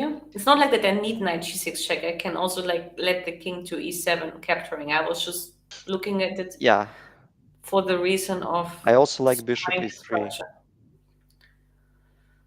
But But then you then have rook c3, kind of I kicking me wanted to out. say rook c3 and then g7 is loose. And if you play rook takes e4, Yeah, that's the most logical indeed. okay, it's a pawn. Agreed. But Yeah, healthy pawn. yeah, it's a healthy pawn. But now I mean, the pawn is not like the end of the world, Yeah, but I don't have a good move, I guess, because bishop d4 I was looking at, trying to get rid of the bishops, but my king is slightly much bigger. yeah, we can simply take on d4, and after rook d4 we make a check. You still Yeah. can try knight d4, but this is somewhat well. But after knight d4 there are some decent drawing chances because of the like unavailability of creating a pass pawn on the king side. Mm, yeah. But okay, I think Radjabov is thinking, right? He didn't play anything yet after Not rook yet. c4. So Knight he's f5 is calculating quite knight f5. tempting. I mean, just to unchain from every pin and only pay a little price with the pawn for all of the suffer like f- during I all mean, the the game. question is like maybe, okay, we didn't check the line after queen d3, knight e7, and then king f8 and rook Yeah, d3. I think that was a little bit better opportunity for white. And then king e7. Yeah, like bishop g7 is not a move for many reasons in my point of view. Yes, but bishop g7 never works. Let's agree on that. Yeah. Let's play bishop d4 because otherwise knight e3, rook c2, rook e4, too many threats. Hmm.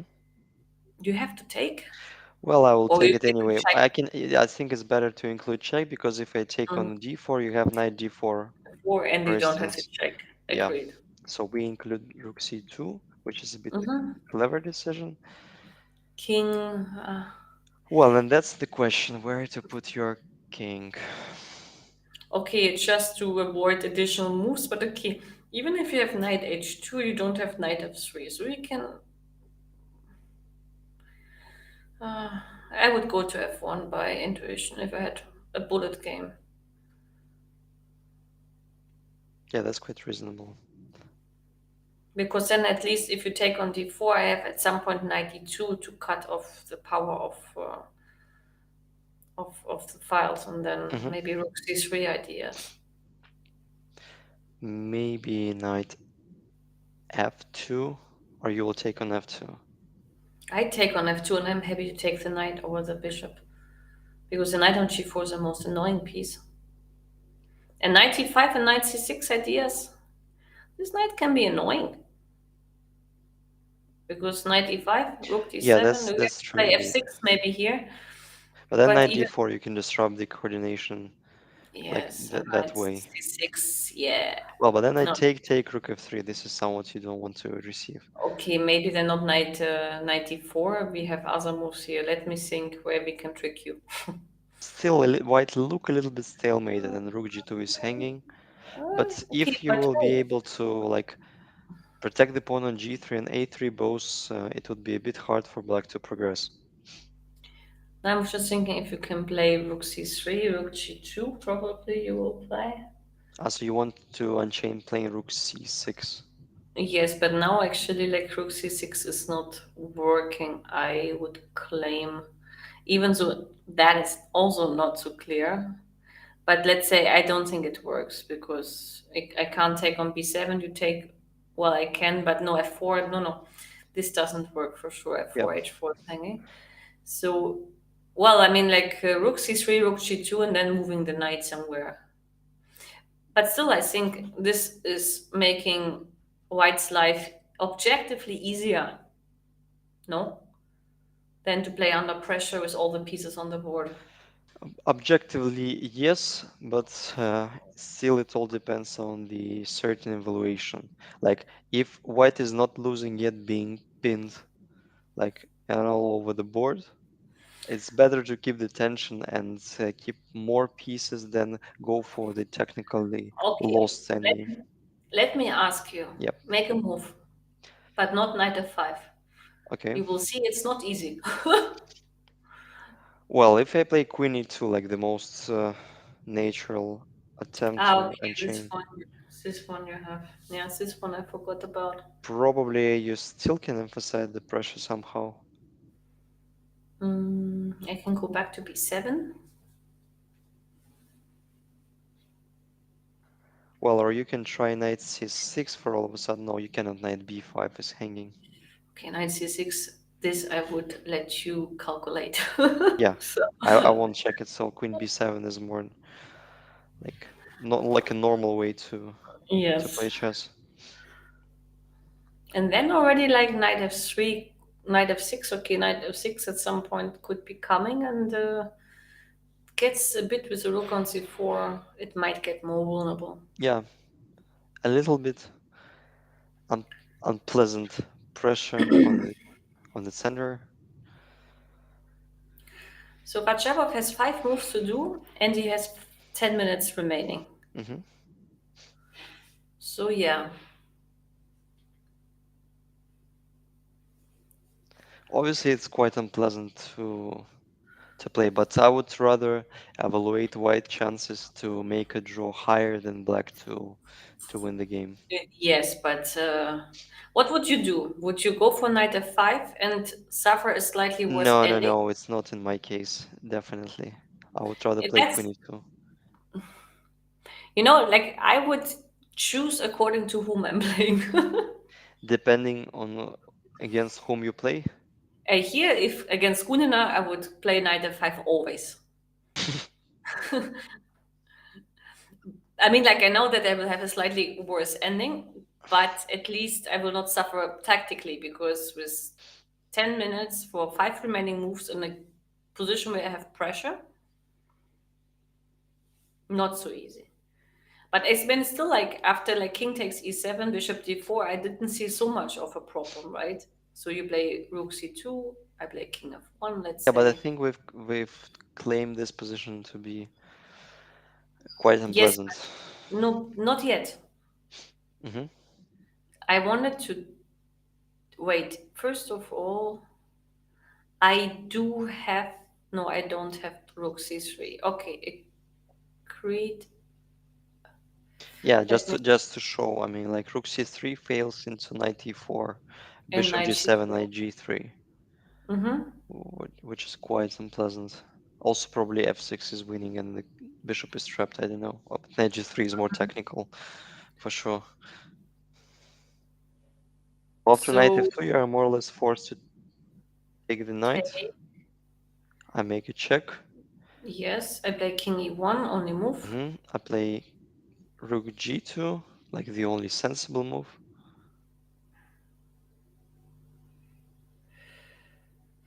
Okay, now you threat objectively only bishop f2, which is 95.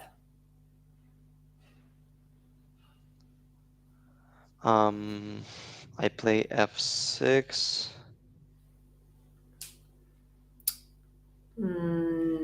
but then it Mm-hmm. feels like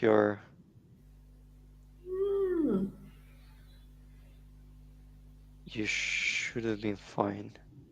Like I I think I'm play rook d6. rook d6, rook b7, maybe rook Yeah, rook d6 is somewhere. good. Yeah. This maybe I hold, yeah.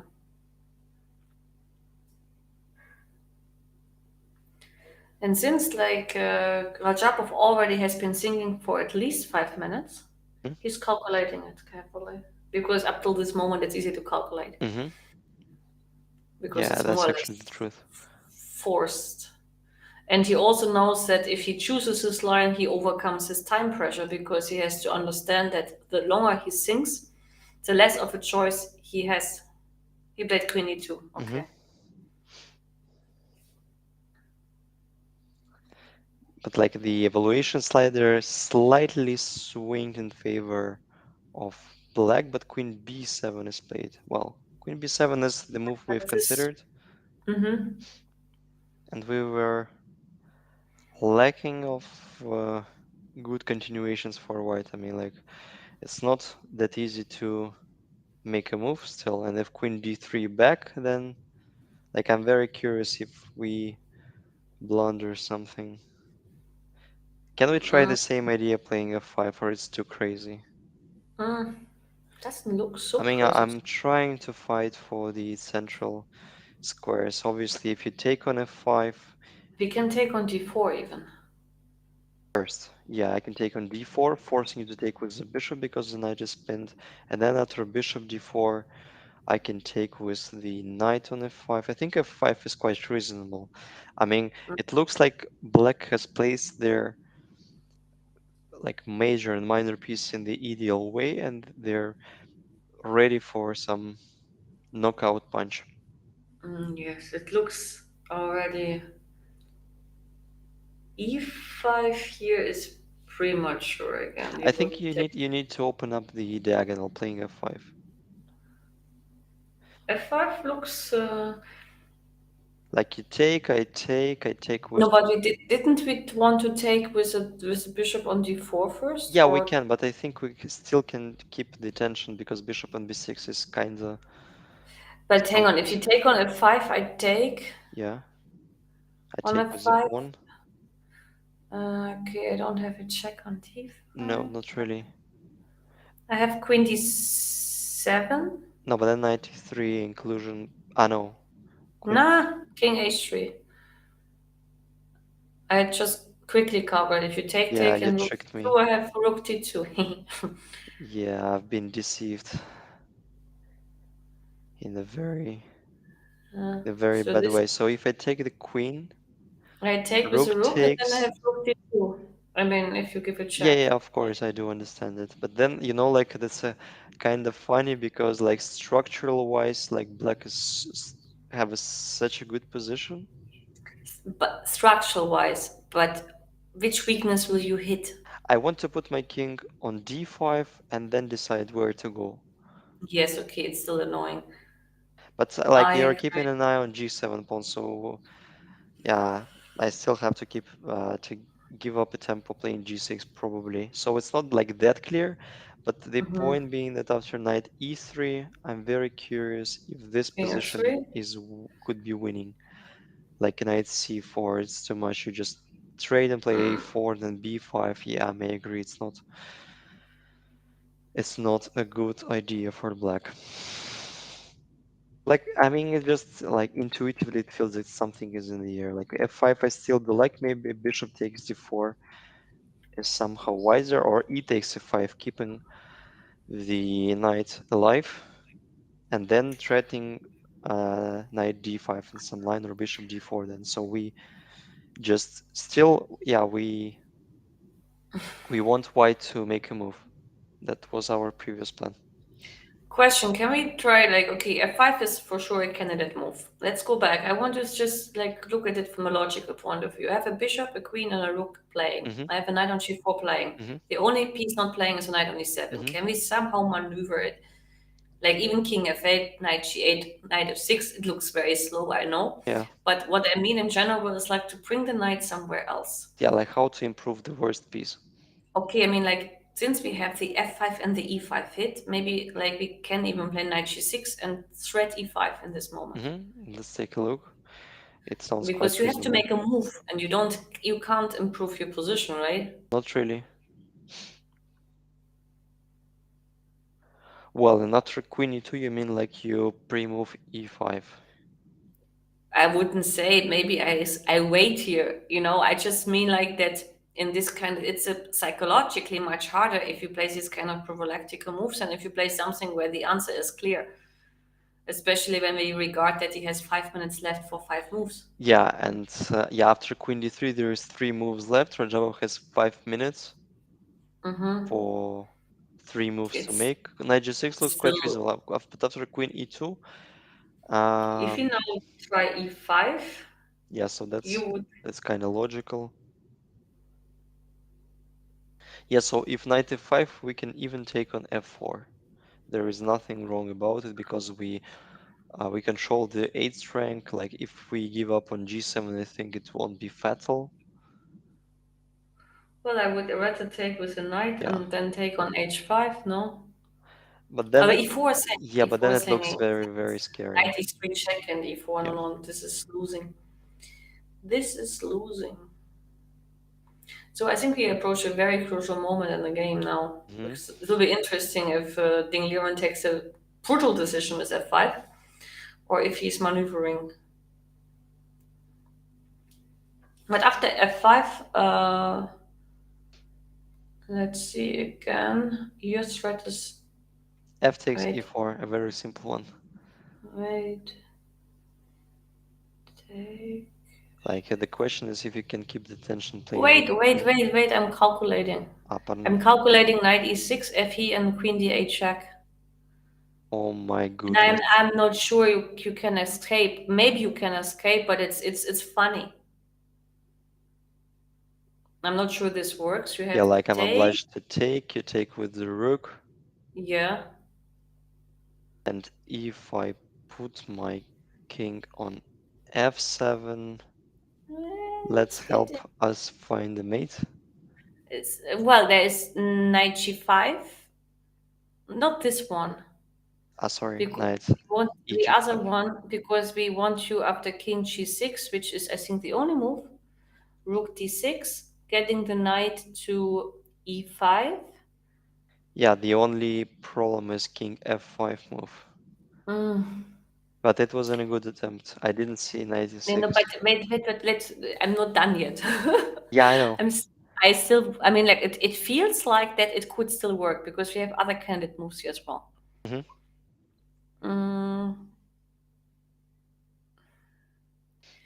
we are mated on c2 unlikely, so we can't. We have to be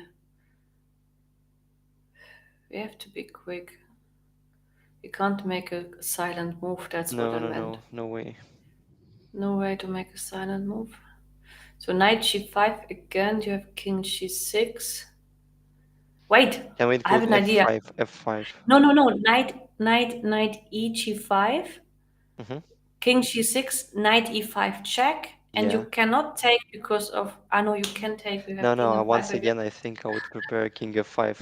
That's my main Yeah, idea. And if rook but f8, now rook f8, and then knight then knight f6. f6, and g4, and then Yeah, okay. that's a miracle that black escaped because on the at the first sight, uh, I thought you had just a brilliant idea. Well, it still remains It looks so brilliant. close. It close. It looks close. I Still, mean, somehow I do believe like in white's I perspectives. Maybe we can try f5 in some line. wait. We have also rook f8 check, but then after knight g5 check, we are running. No, no, no, but I don't. still, hang on. I think it may work. Like king g6, we play f5. So we, Empties the square yeah, f4. and if knight f5, we have knight f4 and white is winning. So Yes, it's the mate on h8. yeah, that's a very beautiful mate we have to show you. I mean, we can be arrogant and include knight f7, queen f7, rook h8 Yes, but okay, this is too arrogant. So you have to take with the king, with a right? king, and then it somehow I feel it should be a mate because we have knight g7 check, king g6 is the only move, and then we make rook d6, and at least we lead to an endgame, which is But probably, I know it's just winning. I mean, you're forced to take a play rook but b6 check. don't we have a mate instead? But okay, maybe we don't need the Yeah, mate. we don't No, need we the don't. mate because we check, you retreat to f8, and still it remains a little bit unclear.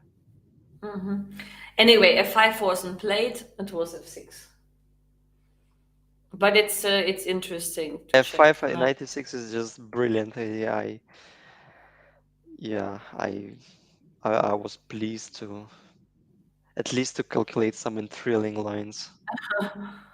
Yeah, and maybe it works actually. With queen d8 could be. No, I mean like even this position in the end game, I mean obviously like, maybe it's 10 times better than Radjabov currently has on the board. So I mean Mm. f5 would be like very, very provocative. Like 96 probably works. Yeah, but like okay, even like if 96 working or not, it doesn't matter. F5 is not a good practical move in a position where you're superior and where you suddenly like are committal in a way. Well, it's still controversial from my point of view because Radjabov is lacking on time, and after f5 he has to make a crucial move, a decisive move. I mean, like to take on e6, to take on f5. So he has like uh, a, a, a bunch of possibilities, and it's not that clear like which path to follow. Also, after 96, I maybe can take on e4 with the queen, because then you well then actually you But then you just improve your own idea, right? Or not? yes, because you get knight g5 and you take the queen back. Yes, this Hmm. is too much. Yeah, I don't know. So, So but f6 was f6 is played. played instead of, so he is kind of covering this g5 square And now. 96 probably.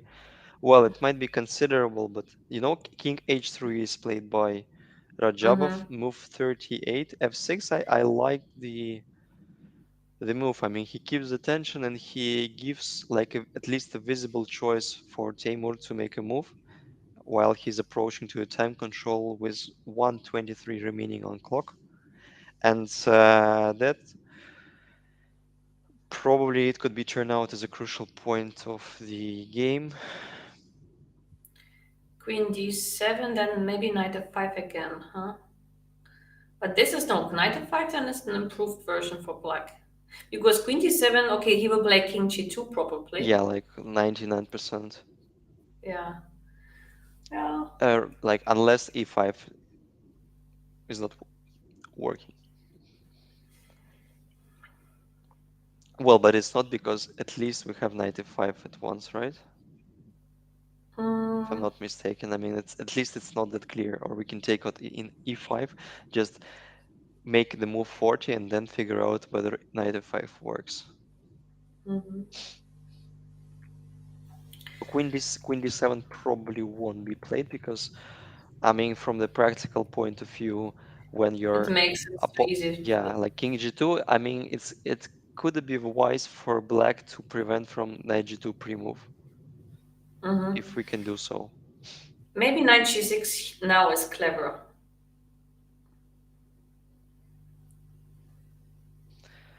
just to see what you do.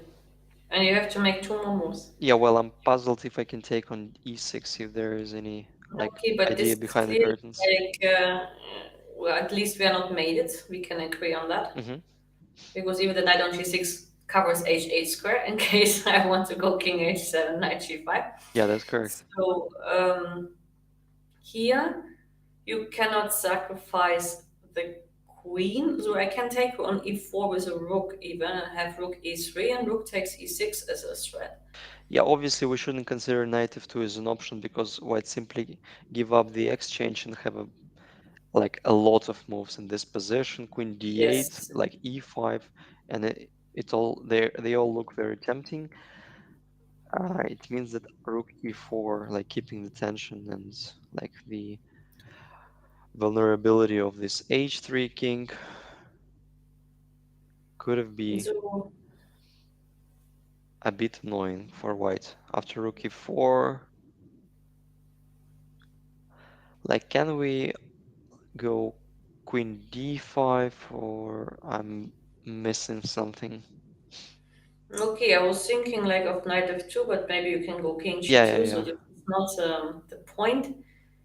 Um, hang on. If I take. No, but pardon me, I've just blundered the piece. I wanted to say I just take, and then I was thinking like, oh, Well, you have yeah, but there is if f5 we have knight e7 that comes down. yes, maybe even like knight f4 and rook e3 stuff Yep. could also be enough Hmm. to make it in a tactical approach, and actually it works. Yeah.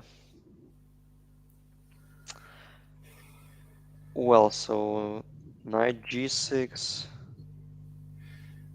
At least, like if I don't want to move anything with a rook on c4, I have a4 in the pipeline. Maybe this is like a move to do if I don't know Yeah, what but to then do. it like potentially like it creates a threat of a takes b5, but it also weakens b4 pawn. But Yes, of course, it's not like a committal move you want to do with 1 minute on the clock, but I was just meaning. hmm, Actually, queen c8 was played and e5. yeah, Oh, actually e5 is very committing, so it gives up the file. the pair of But very important squares. after a move like queen c8, I would have just gone king g2 Yeah, right away and I was puzzled why Radjabov decided to opt for like such a nervous decision. because he's afraid of e5 to come. And actually, like with queen c8, maybe you guard the square f5 Yeah, better. like I if don't e5 pawn takes, I think know. pawn Hmm. takes because we want to keep our knight being like a beautiful horsey on g4. And if knight f5, probably we just crush after take an e4. Well, that's point why he decided not to go king g2. And if e5, white jump to another direction. Well, but it obviously looks very, very dangerous. So e5 was played. Actually, queen c8 was a good I mean, practical decision. yes, but then king g2 would have been the normal decision, claiming like, okay, e5 is just a move where I think like you exchange pieces Hmm. if I take, and I think like he should take not to give the square on g5, With and the pawn or with the knight. So that's it. that's also like a Yeah, decision but which is hard. it all looks so disgusting. I mean, No, but the thing is like if you take with a pawn, then the knight will never be able to move, which could be annoying. well, annoying is the a very soft word for this kind of position. Yes, but did he take? Yes, I think he took on e5. No, I think no, not he yet, but didn't. he is Not yet. about to No, do no, he it. I didn't. think he Okay, I mean has f5 is the 7 option, minutes but in Radjabov. Yeah, so Radjabov's e5 decision is also explained to by make the his, time yeah, control. his willing of defining the position, defining the structure, Mm. in order not to like blunder, not to give an opportunity to play e5 or f5. Yes, I mean, like after e5, at least he knows he makes the time control, which sounds a bit funny, but Yeah, like after e5, also cold-blooded f5 could be a valid then point. yes, here I'm just not sure like how weak is an e6 pawn. But okay, Because after knight g5, I can take on d4 and yeah, then yeah, yeah. just like I play with a and then queen c6. Or knight d5. I Yeah, don't know, it queen looks very c6 and unpleasant. mate on h1. Yeah, that's quite reasonable indeed. Yeah. Yes, I think he has a luxury choice if he takes on e5 or plays f5. I Hmm. agree. Mm. Well, a very unpleasant position for white, and I'm Mm-hmm. failing to both to guess what will be Ding's decision and how Rajabov will respond to. So I Yes, think actually, f like, takes yeah. e5 and f5 both are quite considerable.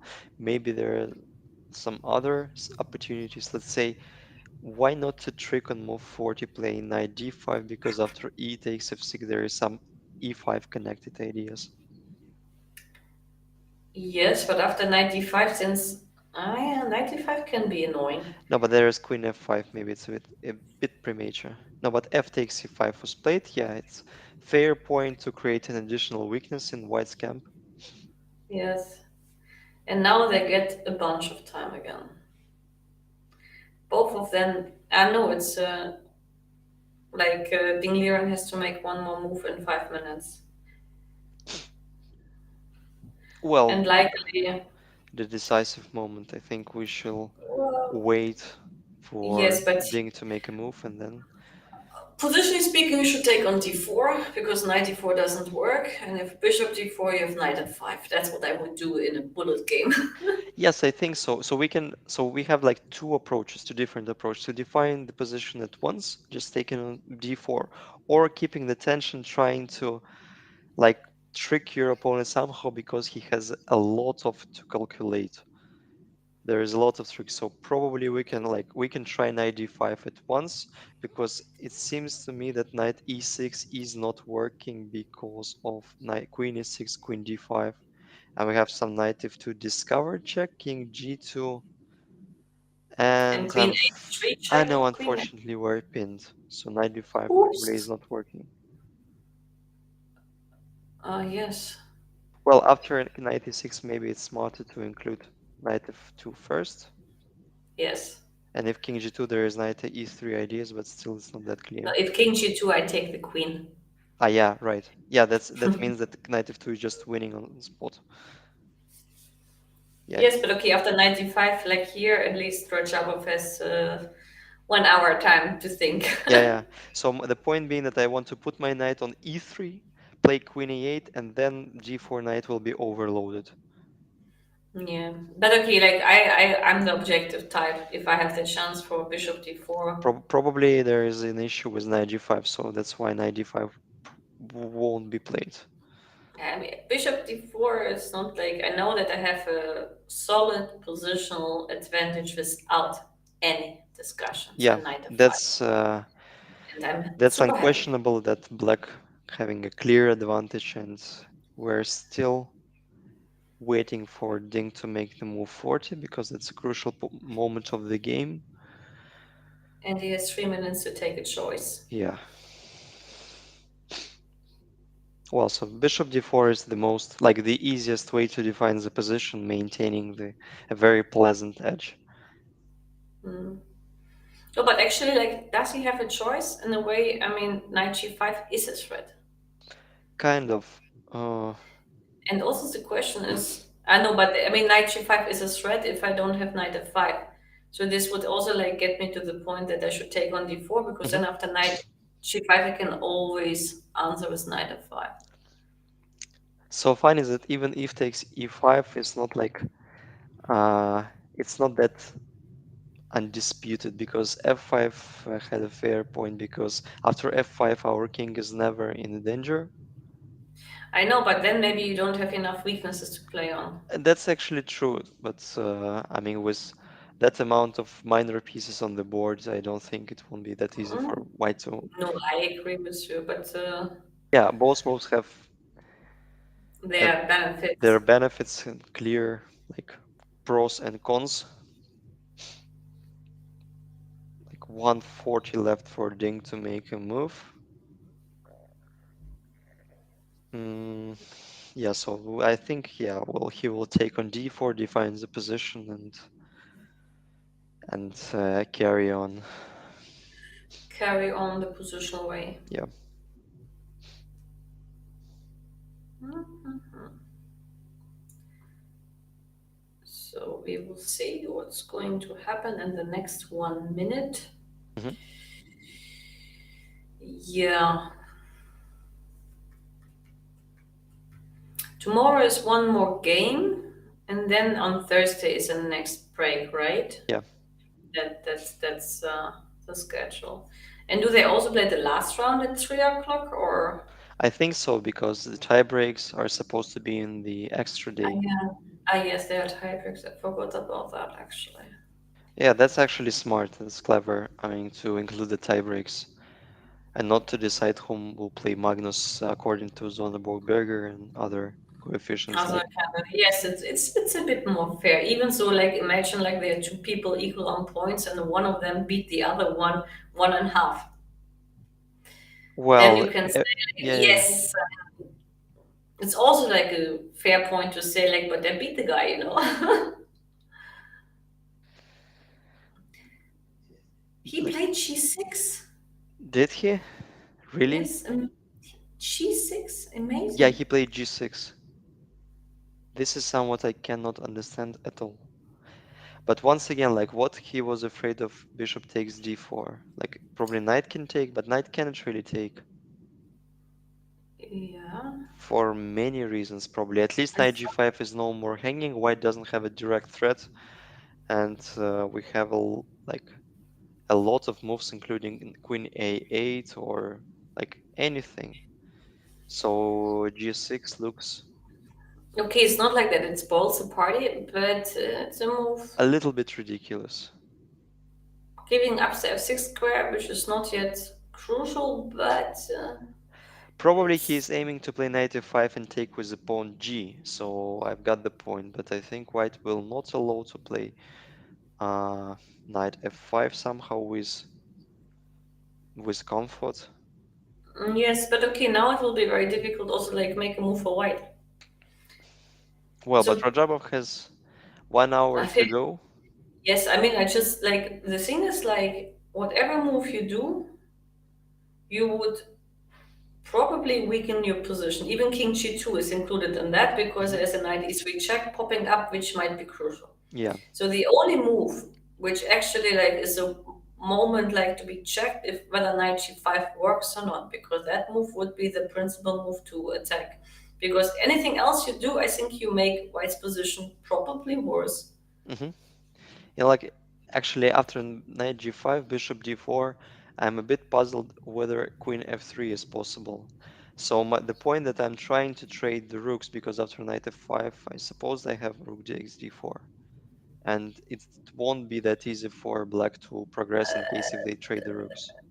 Because you have queen a8 check, so I can't get active, you mean? But then you have rook c2 and rook h2 mate is hanging, and now I'm At least I wanted to say it looks very suspicious what you yeah, yeah, yeah, suggest. yeah, a little bit suspicious.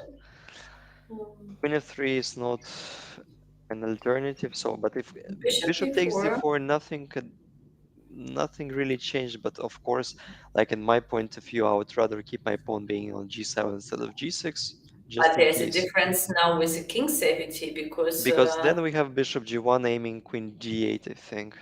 or even bishop c5. What is wrong with bishop c5? Because then we have a check on d8 and bishop Ah, f8 you're right. include. You're right. Bishop c5. Can be dangerous.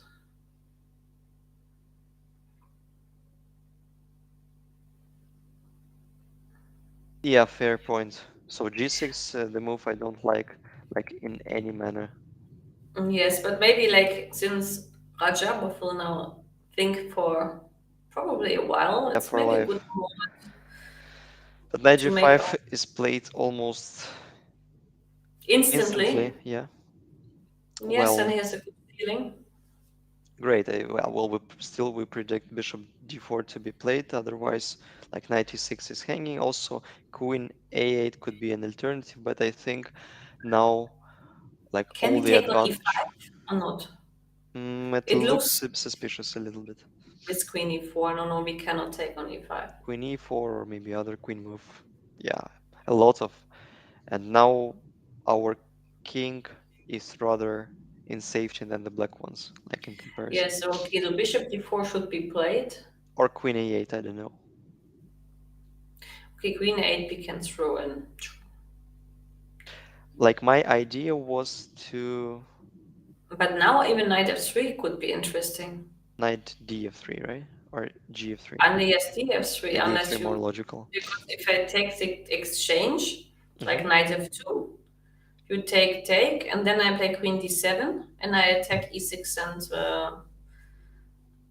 e7. And maybe now your king is weaker than mine. Fair point. I agree. Yeah, it looks like Ding's advantage, Faded yeah, fizzled out. And probably it's a good time to have a to little, do another. yeah, have a little rest, Mm-hmm. take a breath, have a glass of water, and be back shortly. Stay tuned, don't switch off.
Well, we Not are easy what to say.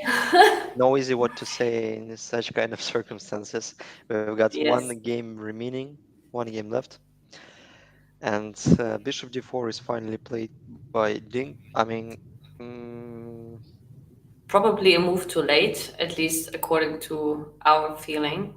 yes, because after bishop d4 at once in on move 40, knight d4 was probably wasn't possible because of many reasons, mainly because of queen a8. Or queen b7, yeah, something like that. Maybe it's still not that clear. Let's say queen king f3. Let's assume that queen d8 is a threat. Yes, but we have But we have knight d5 and we keep in the the worst case, in yes, the in the worst case worst case. because after knight g5 we have knight f4, probably winning, but maybe not. I'm just very curious in this line. Like king g3, but there is no more checks left. No, there's queen e1 check, but then after king g2, the problem is like that we don't have time for quiet moves because queen h7 and queen d8 mate could also be some problems. Hmm. Yeah, Mm, that's fair point. And like it turns out that bishop d4, knight d4, still we need to show up some preciseness. My question is, can we take now on e5, or you just play queen e4 and you claim that because you have to exchange the queens after knight g4, you cannot take with the knight on e6. I mean, knight g4, for example, But can we maintain the pressure play knight c6 or knight g6? could be I mean, possible not too. giving up the pawn. Yeah, even so, probably, yeah. So I There's a mean, like point. knight ec6 looks a little bit artificial because of the It just looks by feeling a little bit yeah by strange, but I feeling don't know. Maybe you're right, and this is just a good move. maybe yeah. So but knight d4 is a threat, and if we will be able of trading a pair of knights, putting our horsey to g4 square back, I think we'll be just completely winning. Yeah. At least it looks very very pleasant for black, and there's way more pros for black. Yes, I mean, practically speaking, it should have given Ding Liren better chances than his choice with g6, which just weakens, in my opinion, or in our opinion, a bit too much the king side. So bishop d4. Yeah, I think he's considering queen f3, like just in case to be like aware of this opportunity. I mean, I can say I so think Radjabov answered with bishop d4. already. Lack of choice, I guess, Yeah, no? yeah, because I think we've claimed that queen f3 is not a good idea because of uh knight f5 probably, Yeah. and then if rook g4 or bishop g4, there is some. Well, bishop g4 is possible, but probably is just unnecessary. It looks like, I mean, for example, no, probably you cannot sacrifice on d4 yet, but rook c2 could be that you have a check on. But even then, a8. yes, but even, I know you have another check. It looks so suspicious. Yeah, I think we've seen something else over On there. knight f5 should be fine And knight because f5, not bishop d4, and some. rook c1. But I'm not sure if we create any sort of threat. It's like bishop c5, we can take knight e5. Okay. Uh-huh. Then it turns out to be a bit unpleasant because if we try to create an idea of like playing rook g somewhere, there is rook g1 that underlines the main issue, the main problem of whites is the king. Okay, there's still knight e4. It's not yet over. But we can agree on that it looks. I mean, Queen F3 is not like helpful so much, Hmm. and that's why, in my opinion, unnecessary because you give just the tempo move is knight f5. Yeah, because even after knight f5, we can opt for queen f3. It means that there is Mm-hmm. absolutely unnecessary to calculate extra lines. So from the practical point of view. Yes. Now we don't have many candidates. We have Queen c6, we have Queen b7, and Queen a8, and Rook c1. Knight f5 we also have, but then maybe after Bishop c5 you are cut off with the rook Hmm. and the queen, and then it looks like that your problem on d8 is higher. Hmm. So I think knight f5 doesn't work from the practical point of view because I'm not sure what you do against queen d8 check. So you should do something which creates a threat on h1. Well, queen a8. Let's consider queen a8 as the most Okay, but now maybe I have to play something sensible like move. queen e4, knight, no, knight e4, then queen e4. Queen e4. Well, it looks like Mhm. white is overloaded and it's connected with knight f2, but it's not really. I mean, the only overload I can see is like that after taking knight f5, and I don't have any move because d4 and e4 are hanging. But that might be enough. Yeah, I was still not 100% Like convinced, but funny enough, I mean, like if we take a3 off the board, we have such kind there's of a a line. stalemate. Yes, even No, pardon me. stalemate. No, knight f6. No, what is the move? No, but it doesn't Knight. work in any manner. No, it doesn't. Knight f5 probably winning the piece, so it means that after queen a8, queen e4 is no more an opportunity. So what else? You can play knight e4 instead. Like queen f1 is a more flexible option because still like queen f7 is hanging on. Like this And threat if is knight never going anywhere. Knight f5, and knight f5, and now bishop somewhere. c5. But it looks a bit unnatural because after bishop c5, like emphasizing the pressure after rook c3, Ah, true. looks scary. No, but this looks like still like very difficult for white to cope with. No, Mhm. I think Once queen again, with a8 queen a8, was played. it is. Now I see. Maybe like a calm way to proceed, like queen f3, just allowing the visibly pleasant endgame for black, but I'm trying to trying to pretend that we are on time to get this e6 pawn. Let's say if knight f5, we retreat somewhere. Basically, we can retreat to c5 or just go forward because rook d8, knight g5 could be a threat. Mm-hmm.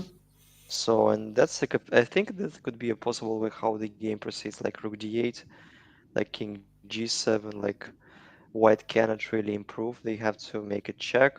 So king h6 is not the move because of bishop f8, king g8, then we check it all the time. Obviously, king And then f7 king f7. is not good because of knight g5. So we just, Yeah. I mean, at least our king can escape from the angle. I mean, after king g7, we include this, like king somewhere. Well, but it's not a considerable option for black. So if they want to make a draw, they have to go king g8, king g7. No way. Hmm. Okay, the other option, I mean, after queen a8 is not to move the queen, but to prevent queen h1 with rook d1, no? Well, but it It rather looks looks a little bit scary. okay. I mean, d4 bishop protects f2, if you mean that. Yeah, I'm trying to find some way to how to exploit the overload of the queen on d3. Maybe knight f5, bishop c5, and rook takes c5, but then I have queen d8 check. Yeah, it's a very important inclusion. But then after bishop c5, can I try out something else? Not really. Actually, you might be in trouble. After bishop c5, you think so?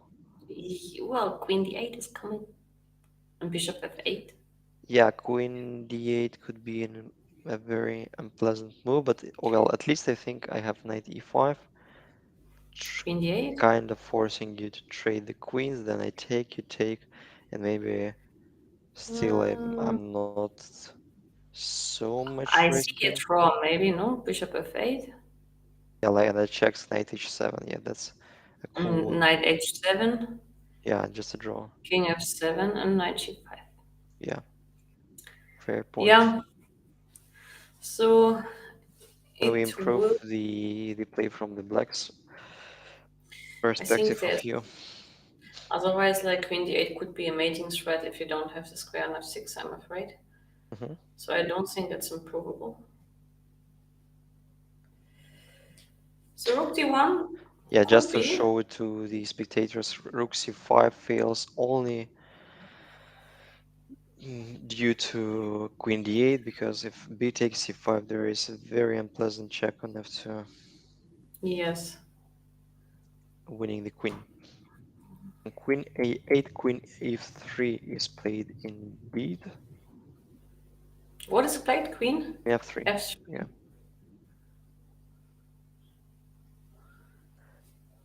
Yeah, somehow it feels like black should be holding. There is not a lot of pieces to play with. Oh, yes, but now at least like black has some chances to play on, no? Not really. I think like the main drawback is e6 pawn, which is rather weak. So you mean like after knight d5, knight g5, I claim like no knight d5 I was Knight thinking e5. because knight f5 we have seen, right? Yeah, yeah, knight g5. So we're trying to chasing the pawn. It looks like that, like white positioning is much worse, but concretely Hmm. speaking, But it seems fine. you would rather put your pawn on g7 because now like knight e4, knight f6 are ideas like at least can be considerable. Yeah, yeah, true, So true, it true, means we true. are more or less forced to play rook c6 because like active attempt to solve it out fails onto knight e6. Why? No, rook I know h1, we're rook winning the h2. rook, sorry. You just, Not so easy. yeah, But I can play king g2 actually, like after rook starting c1, king g2, yeah, that's wiser. simply king g2, and it's not like that you achieved anything. And if you play like rook c6, then maybe at some point already like bishop c5 works. And if you take on e5, for example, like just to show rook c6, bishop c5, knight e5, and rook e2. Or even f2, yeah, e2. F2 also looks interesting, but let's say e2, and if you play knight c4, claiming you get the a3 pawn, then actually after knight takes e6, knight a3, and something like knight d8 or knight d4, but knight d8 looks fun. You Yeah, can yeah, be in so trouble with rook e8 and bishop d4 going, and yeah, suddenly like that's a I'm very peculiar line, I agree. Bishop yeah. d4 just winning the game. So it's not so simple anymore. I think objectively speaking, bishop knight c6 was played. Hmm. And if I play bishop c5, wasn't this a draw we saw? Like more or less. No, it's a bit different, but still like the pattern is just the same. But I'm not sure that black is even threatening something. Because like if It, you take on d4, we take with the knight, I suppose, or with the no, rook yes, my question is, can I play bishop c5 or not? This is the in a only very question. concrete way. Yeah, bishop c5 You looks should very natural.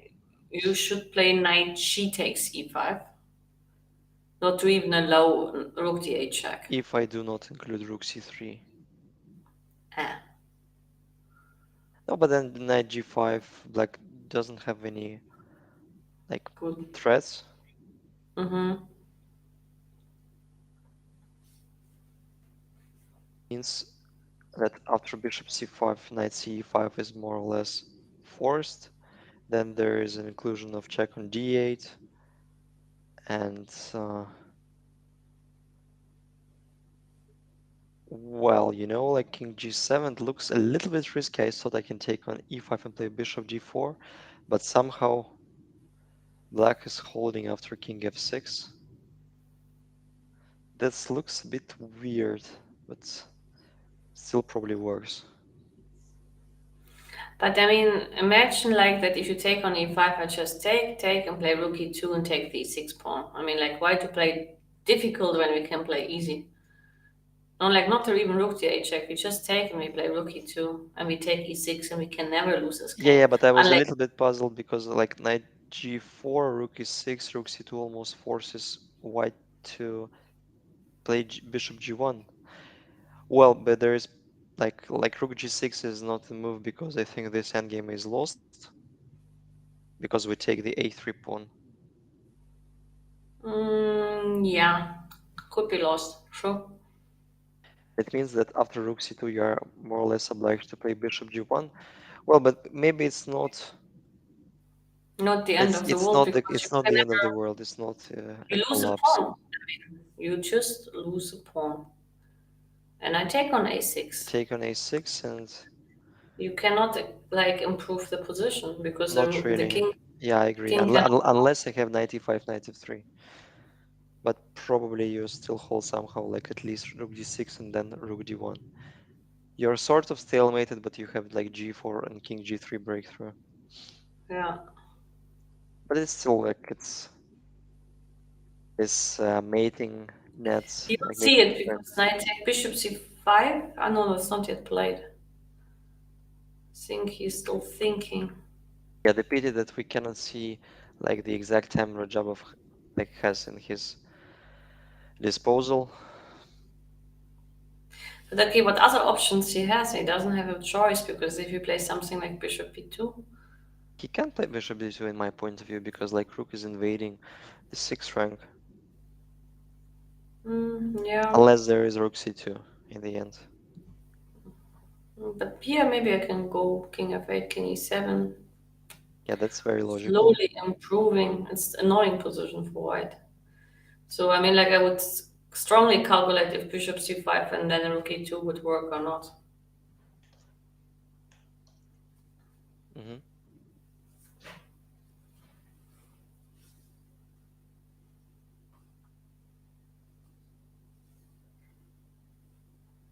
Yeah. Yeah, but bishop b2 is a little bit passive.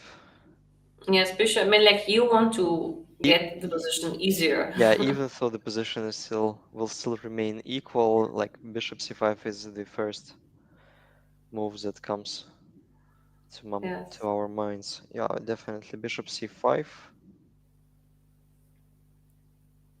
Can we somehow improve our line with blacks?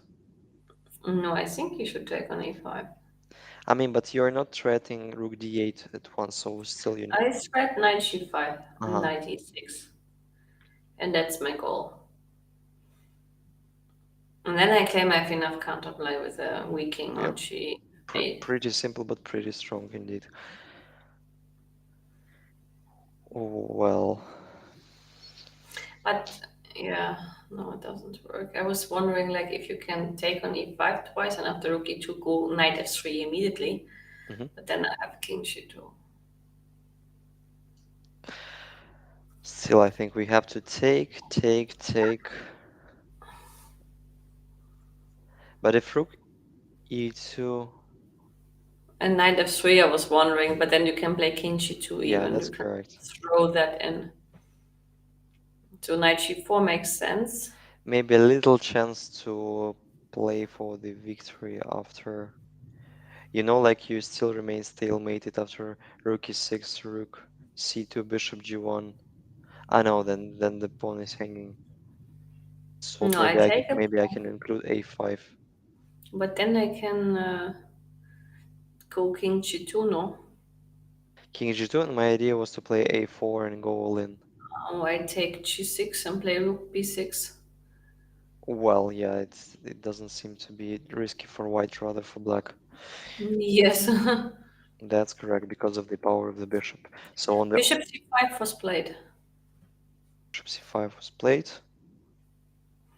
But then actually the calculation of Mr. Radjabov was said he will Precise. have bishop g1 and say like it's okay. Does black has an alternative apart from taking on e5? Let me think. Well, rook c3 could be an alternative, but even after rook c3, you might have rook d6. Mm, yeah, unless Yes, you have rook king g2. king g2 also looks good. But maybe, yes, maybe rook d6 is more precise in order to just get rid of all the pieces. Hmm. Because if you take on f3, you don't have rook f2, Hmm. for example, for one move, and this could be important not to have it. Can I be? No, I cannot play rook c2, so I'm not creating a threat. You have to take on f3, I take on c6, you take on a3, I take on e6, and then if you play rook a2, I have a perpetual check with rook Do you? e8. Uh, Like, I'll be tricky. I'll play king g7 first rook e7 in and king order not h6. not not to define the king. Yeah. But then I play bishop Yeah, g1, it has to be a draw. and your king is also like almost made it. Yeah, indeed. But then the situation of mutual Zugzwang appears. So I can play rook e1, but I need like this position with the white to move. And even rook No, but then you e8, have rook e8, like, and if king g7, I'm losing because of bishop bishop d4. d4, So yes. that's funny. Hmm. Like rook, like your rook e2, e6. Maybe I can try out g5, Yeah. probably giving some potential space for white's king. Okay, it's like this is a line you don't maybe want to have. With white, yeah. Yeah. The other option. So like, Because yeah, if white loses e6 pawn, it becomes very, very unpleasant long term. mhm.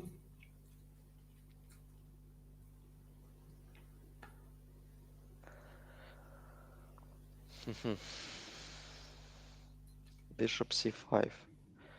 Yeah, so kudos to Radjabov being able to like keep the tension, not to give up, and he got over it. And finally, he received a very well. It's not playable position; it's just a drawish position because of the like lack of moves, absence of ideas.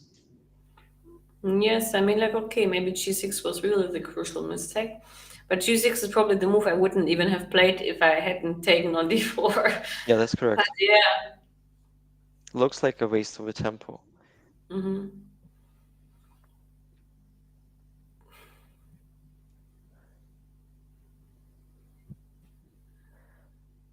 So with this game, it will be already a third part of the tournament gone.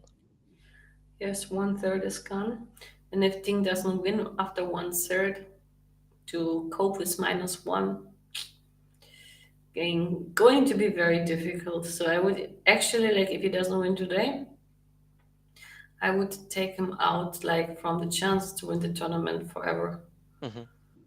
It's too much. Like he has 9 remaining games and he needs at least +3. Well, but uh, as opposite of, I would rather say that if we recall the last candidates 2020, I think what saved like Nepomuc's chances, if I can say so, because like he's been leading the tournament, he's been sharing the first place alongside with Maxim Vachilagrov, and like most like professional chess players, most experts, if we can say so, um, they can like in their opinion, the COVID pandemic, the like the Yes, no, postponing postponing the tournament helped Nepomuchy to get over the painful loss against Maxim Vachilagrov and prepare for the second part. But now they do play marathon. well, I think like if the tournament wasn't interrupted at this moment, then Maxime would have won it because he was like we call it in Spanish, the Nino de la Suerte, getting the place as Radjabov declined. Hmm. And then if you get such a luck, usually it means like that it continues. And he was leading together with Maxime, but it was very probably like a very important moment for him, like in a way, in a negative way, that the tournament was interrupted. Hmm. So yeah.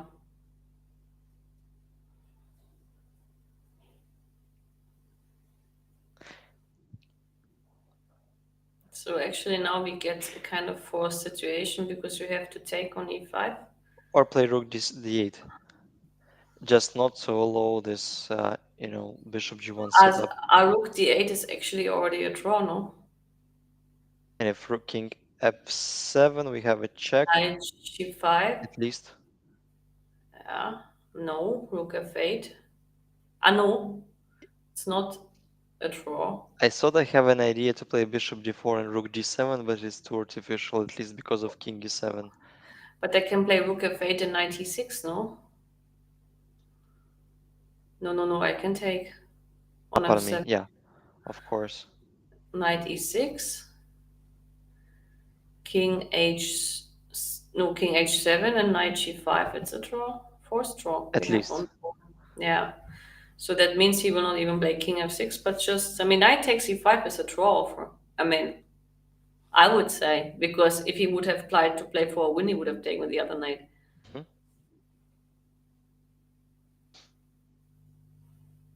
I guess.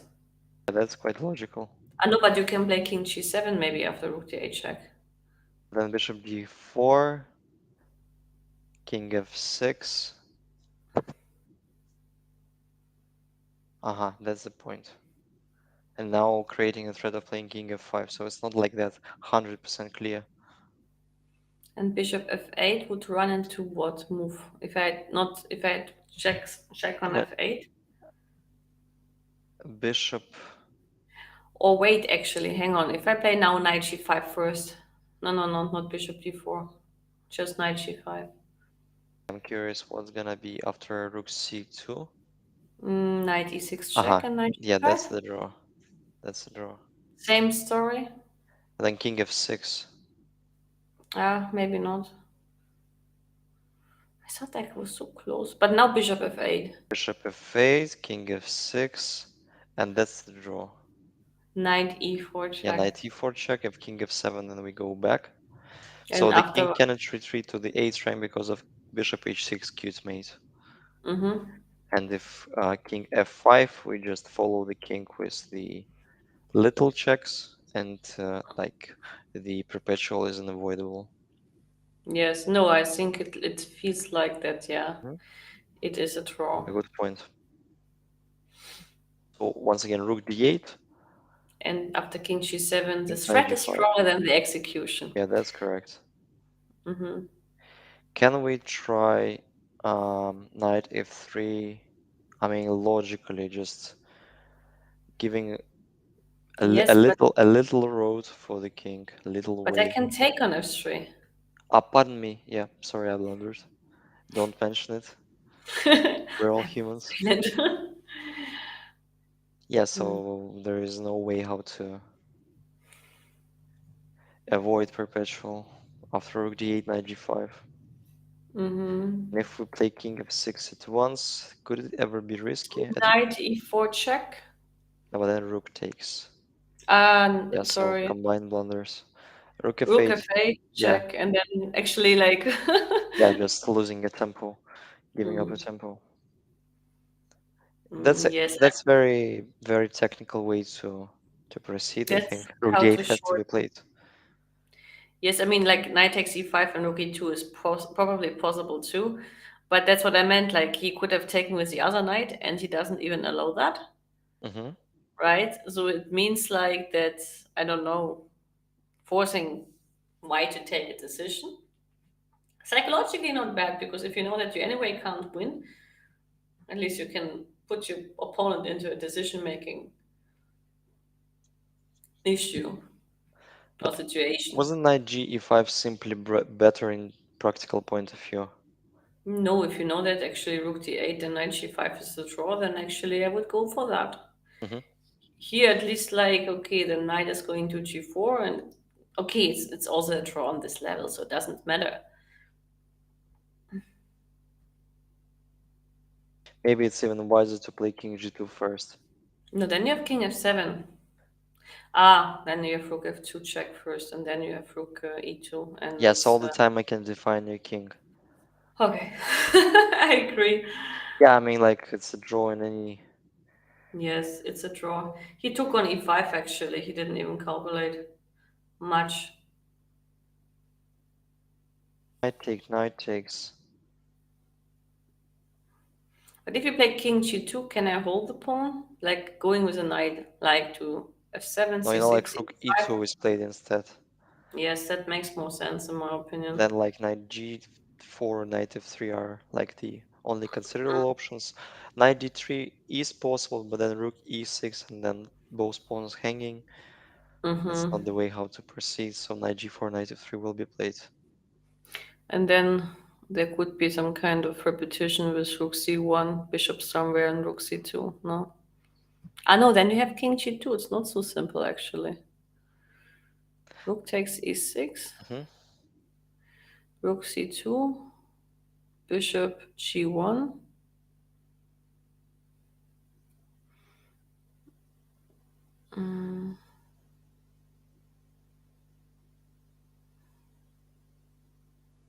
Like I'm a little bit curious of this position. Rook a6, knight e5. I think we've analyzed it already, but still, it's not like Yes, 100% we clear wanted for to me. play rook d6 and rook d1. Ah, yeah, that's the issue. That's what you said. Still, like knight f3, rook d1, Mm-hmm. and I'm heading towards the queen side. Rook, F1. yeah. Yeah, the simple one. And then king g2 if you don't want to obey. Hmm. Yeah,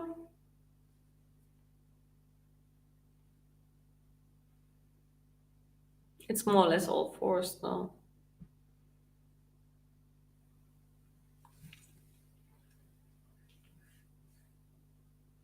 So let's suppose this is going to be a draw, and Jan is still in a very nice situation with +2. And And he will having be white pieces in the very next round. tomorrow, and he will be white against Duda tomorrow. Hmm. Whereas Nakamura has Firouzja as black. Knight d3 is played, so yeah, it means that Ding decided to make a draw by force. Mm-hmm. Rook e6 will be played 100% sure. Mm-hmm. And then Otherwise, King f7 probably. I know King f7 maybe. Maybe King f7 actually. Why not? or they can start with knight c5, pawn takes, then Take king f7, rook a6, rook and rook c5, c5 and and game over. I yeah. mean, game over in terms of draw. Yeah, that makes sense. There's not even an. So this is that it turns out to be the second day of the tournament, like out of five overall, with Mm, four draws in the same day. but to take good chances. I mean, Yeah, for all of the games were full of entertainment and full of ideas. The positions were rich. yeah. Yeah, 93 rook e6 is played. Now knight c5. Mm-hmm. Yeah, it's on the board yet. B takes c5, king f7. F7 and I yes. I adore receiving the moves instantly, especially in this kind Jackie of today is positions. on your side. Yeah, yeah. Yeah. I dare to receive them instantly all the time. Yes, and we'll just wait like a few seconds, probably like to Yeah, the draw is have the agreed. game sealed. So, what to say about tomorrow? I'm leaving you tomorrow, and you will be replaced by Anna Maya Kasarian. Yeah, that's correct. And Like, I hope you will be back soon. As far as I know, I've been informed that one I will day come one more time as a we will reunite in the commentary booth, and I will be pleased to reunite with you for the commentary. And yes. We will meet each other in another 1 week exactly. And actually, at this time, it will be already like probably much more tensed in terms of who has still chances to win the tournament. And I also bet that in the second half, the aggression potential and the risk level should increase. yeah, definitely. In this case, probably it's the best time to not to say goodbye, but to say see you Goodbye soon. means like we see each other again. Farewell means like Yeah, it's, yeah, yeah, yeah. it's Yeah, I know like there is a little difference between like adios and hasta pronto. It's like we see each yes, other soon or like goodbye. So it's better to say see you soon, and we hope to see you soon tomorrow, 3 p.m. yeah, Paris, Madrid, together. Berlin, whatever time. And Together with the lovely and actually she is a quite popular chess Twitch streamer Anna Maya Kasarian from the Netherlands. mhm. And here are the results, all draws, but the games were exciting, so it's not such a painful day for us, the commentators, and well, goodbye, goodbye, folks. See you soon. Bye bye, everybody.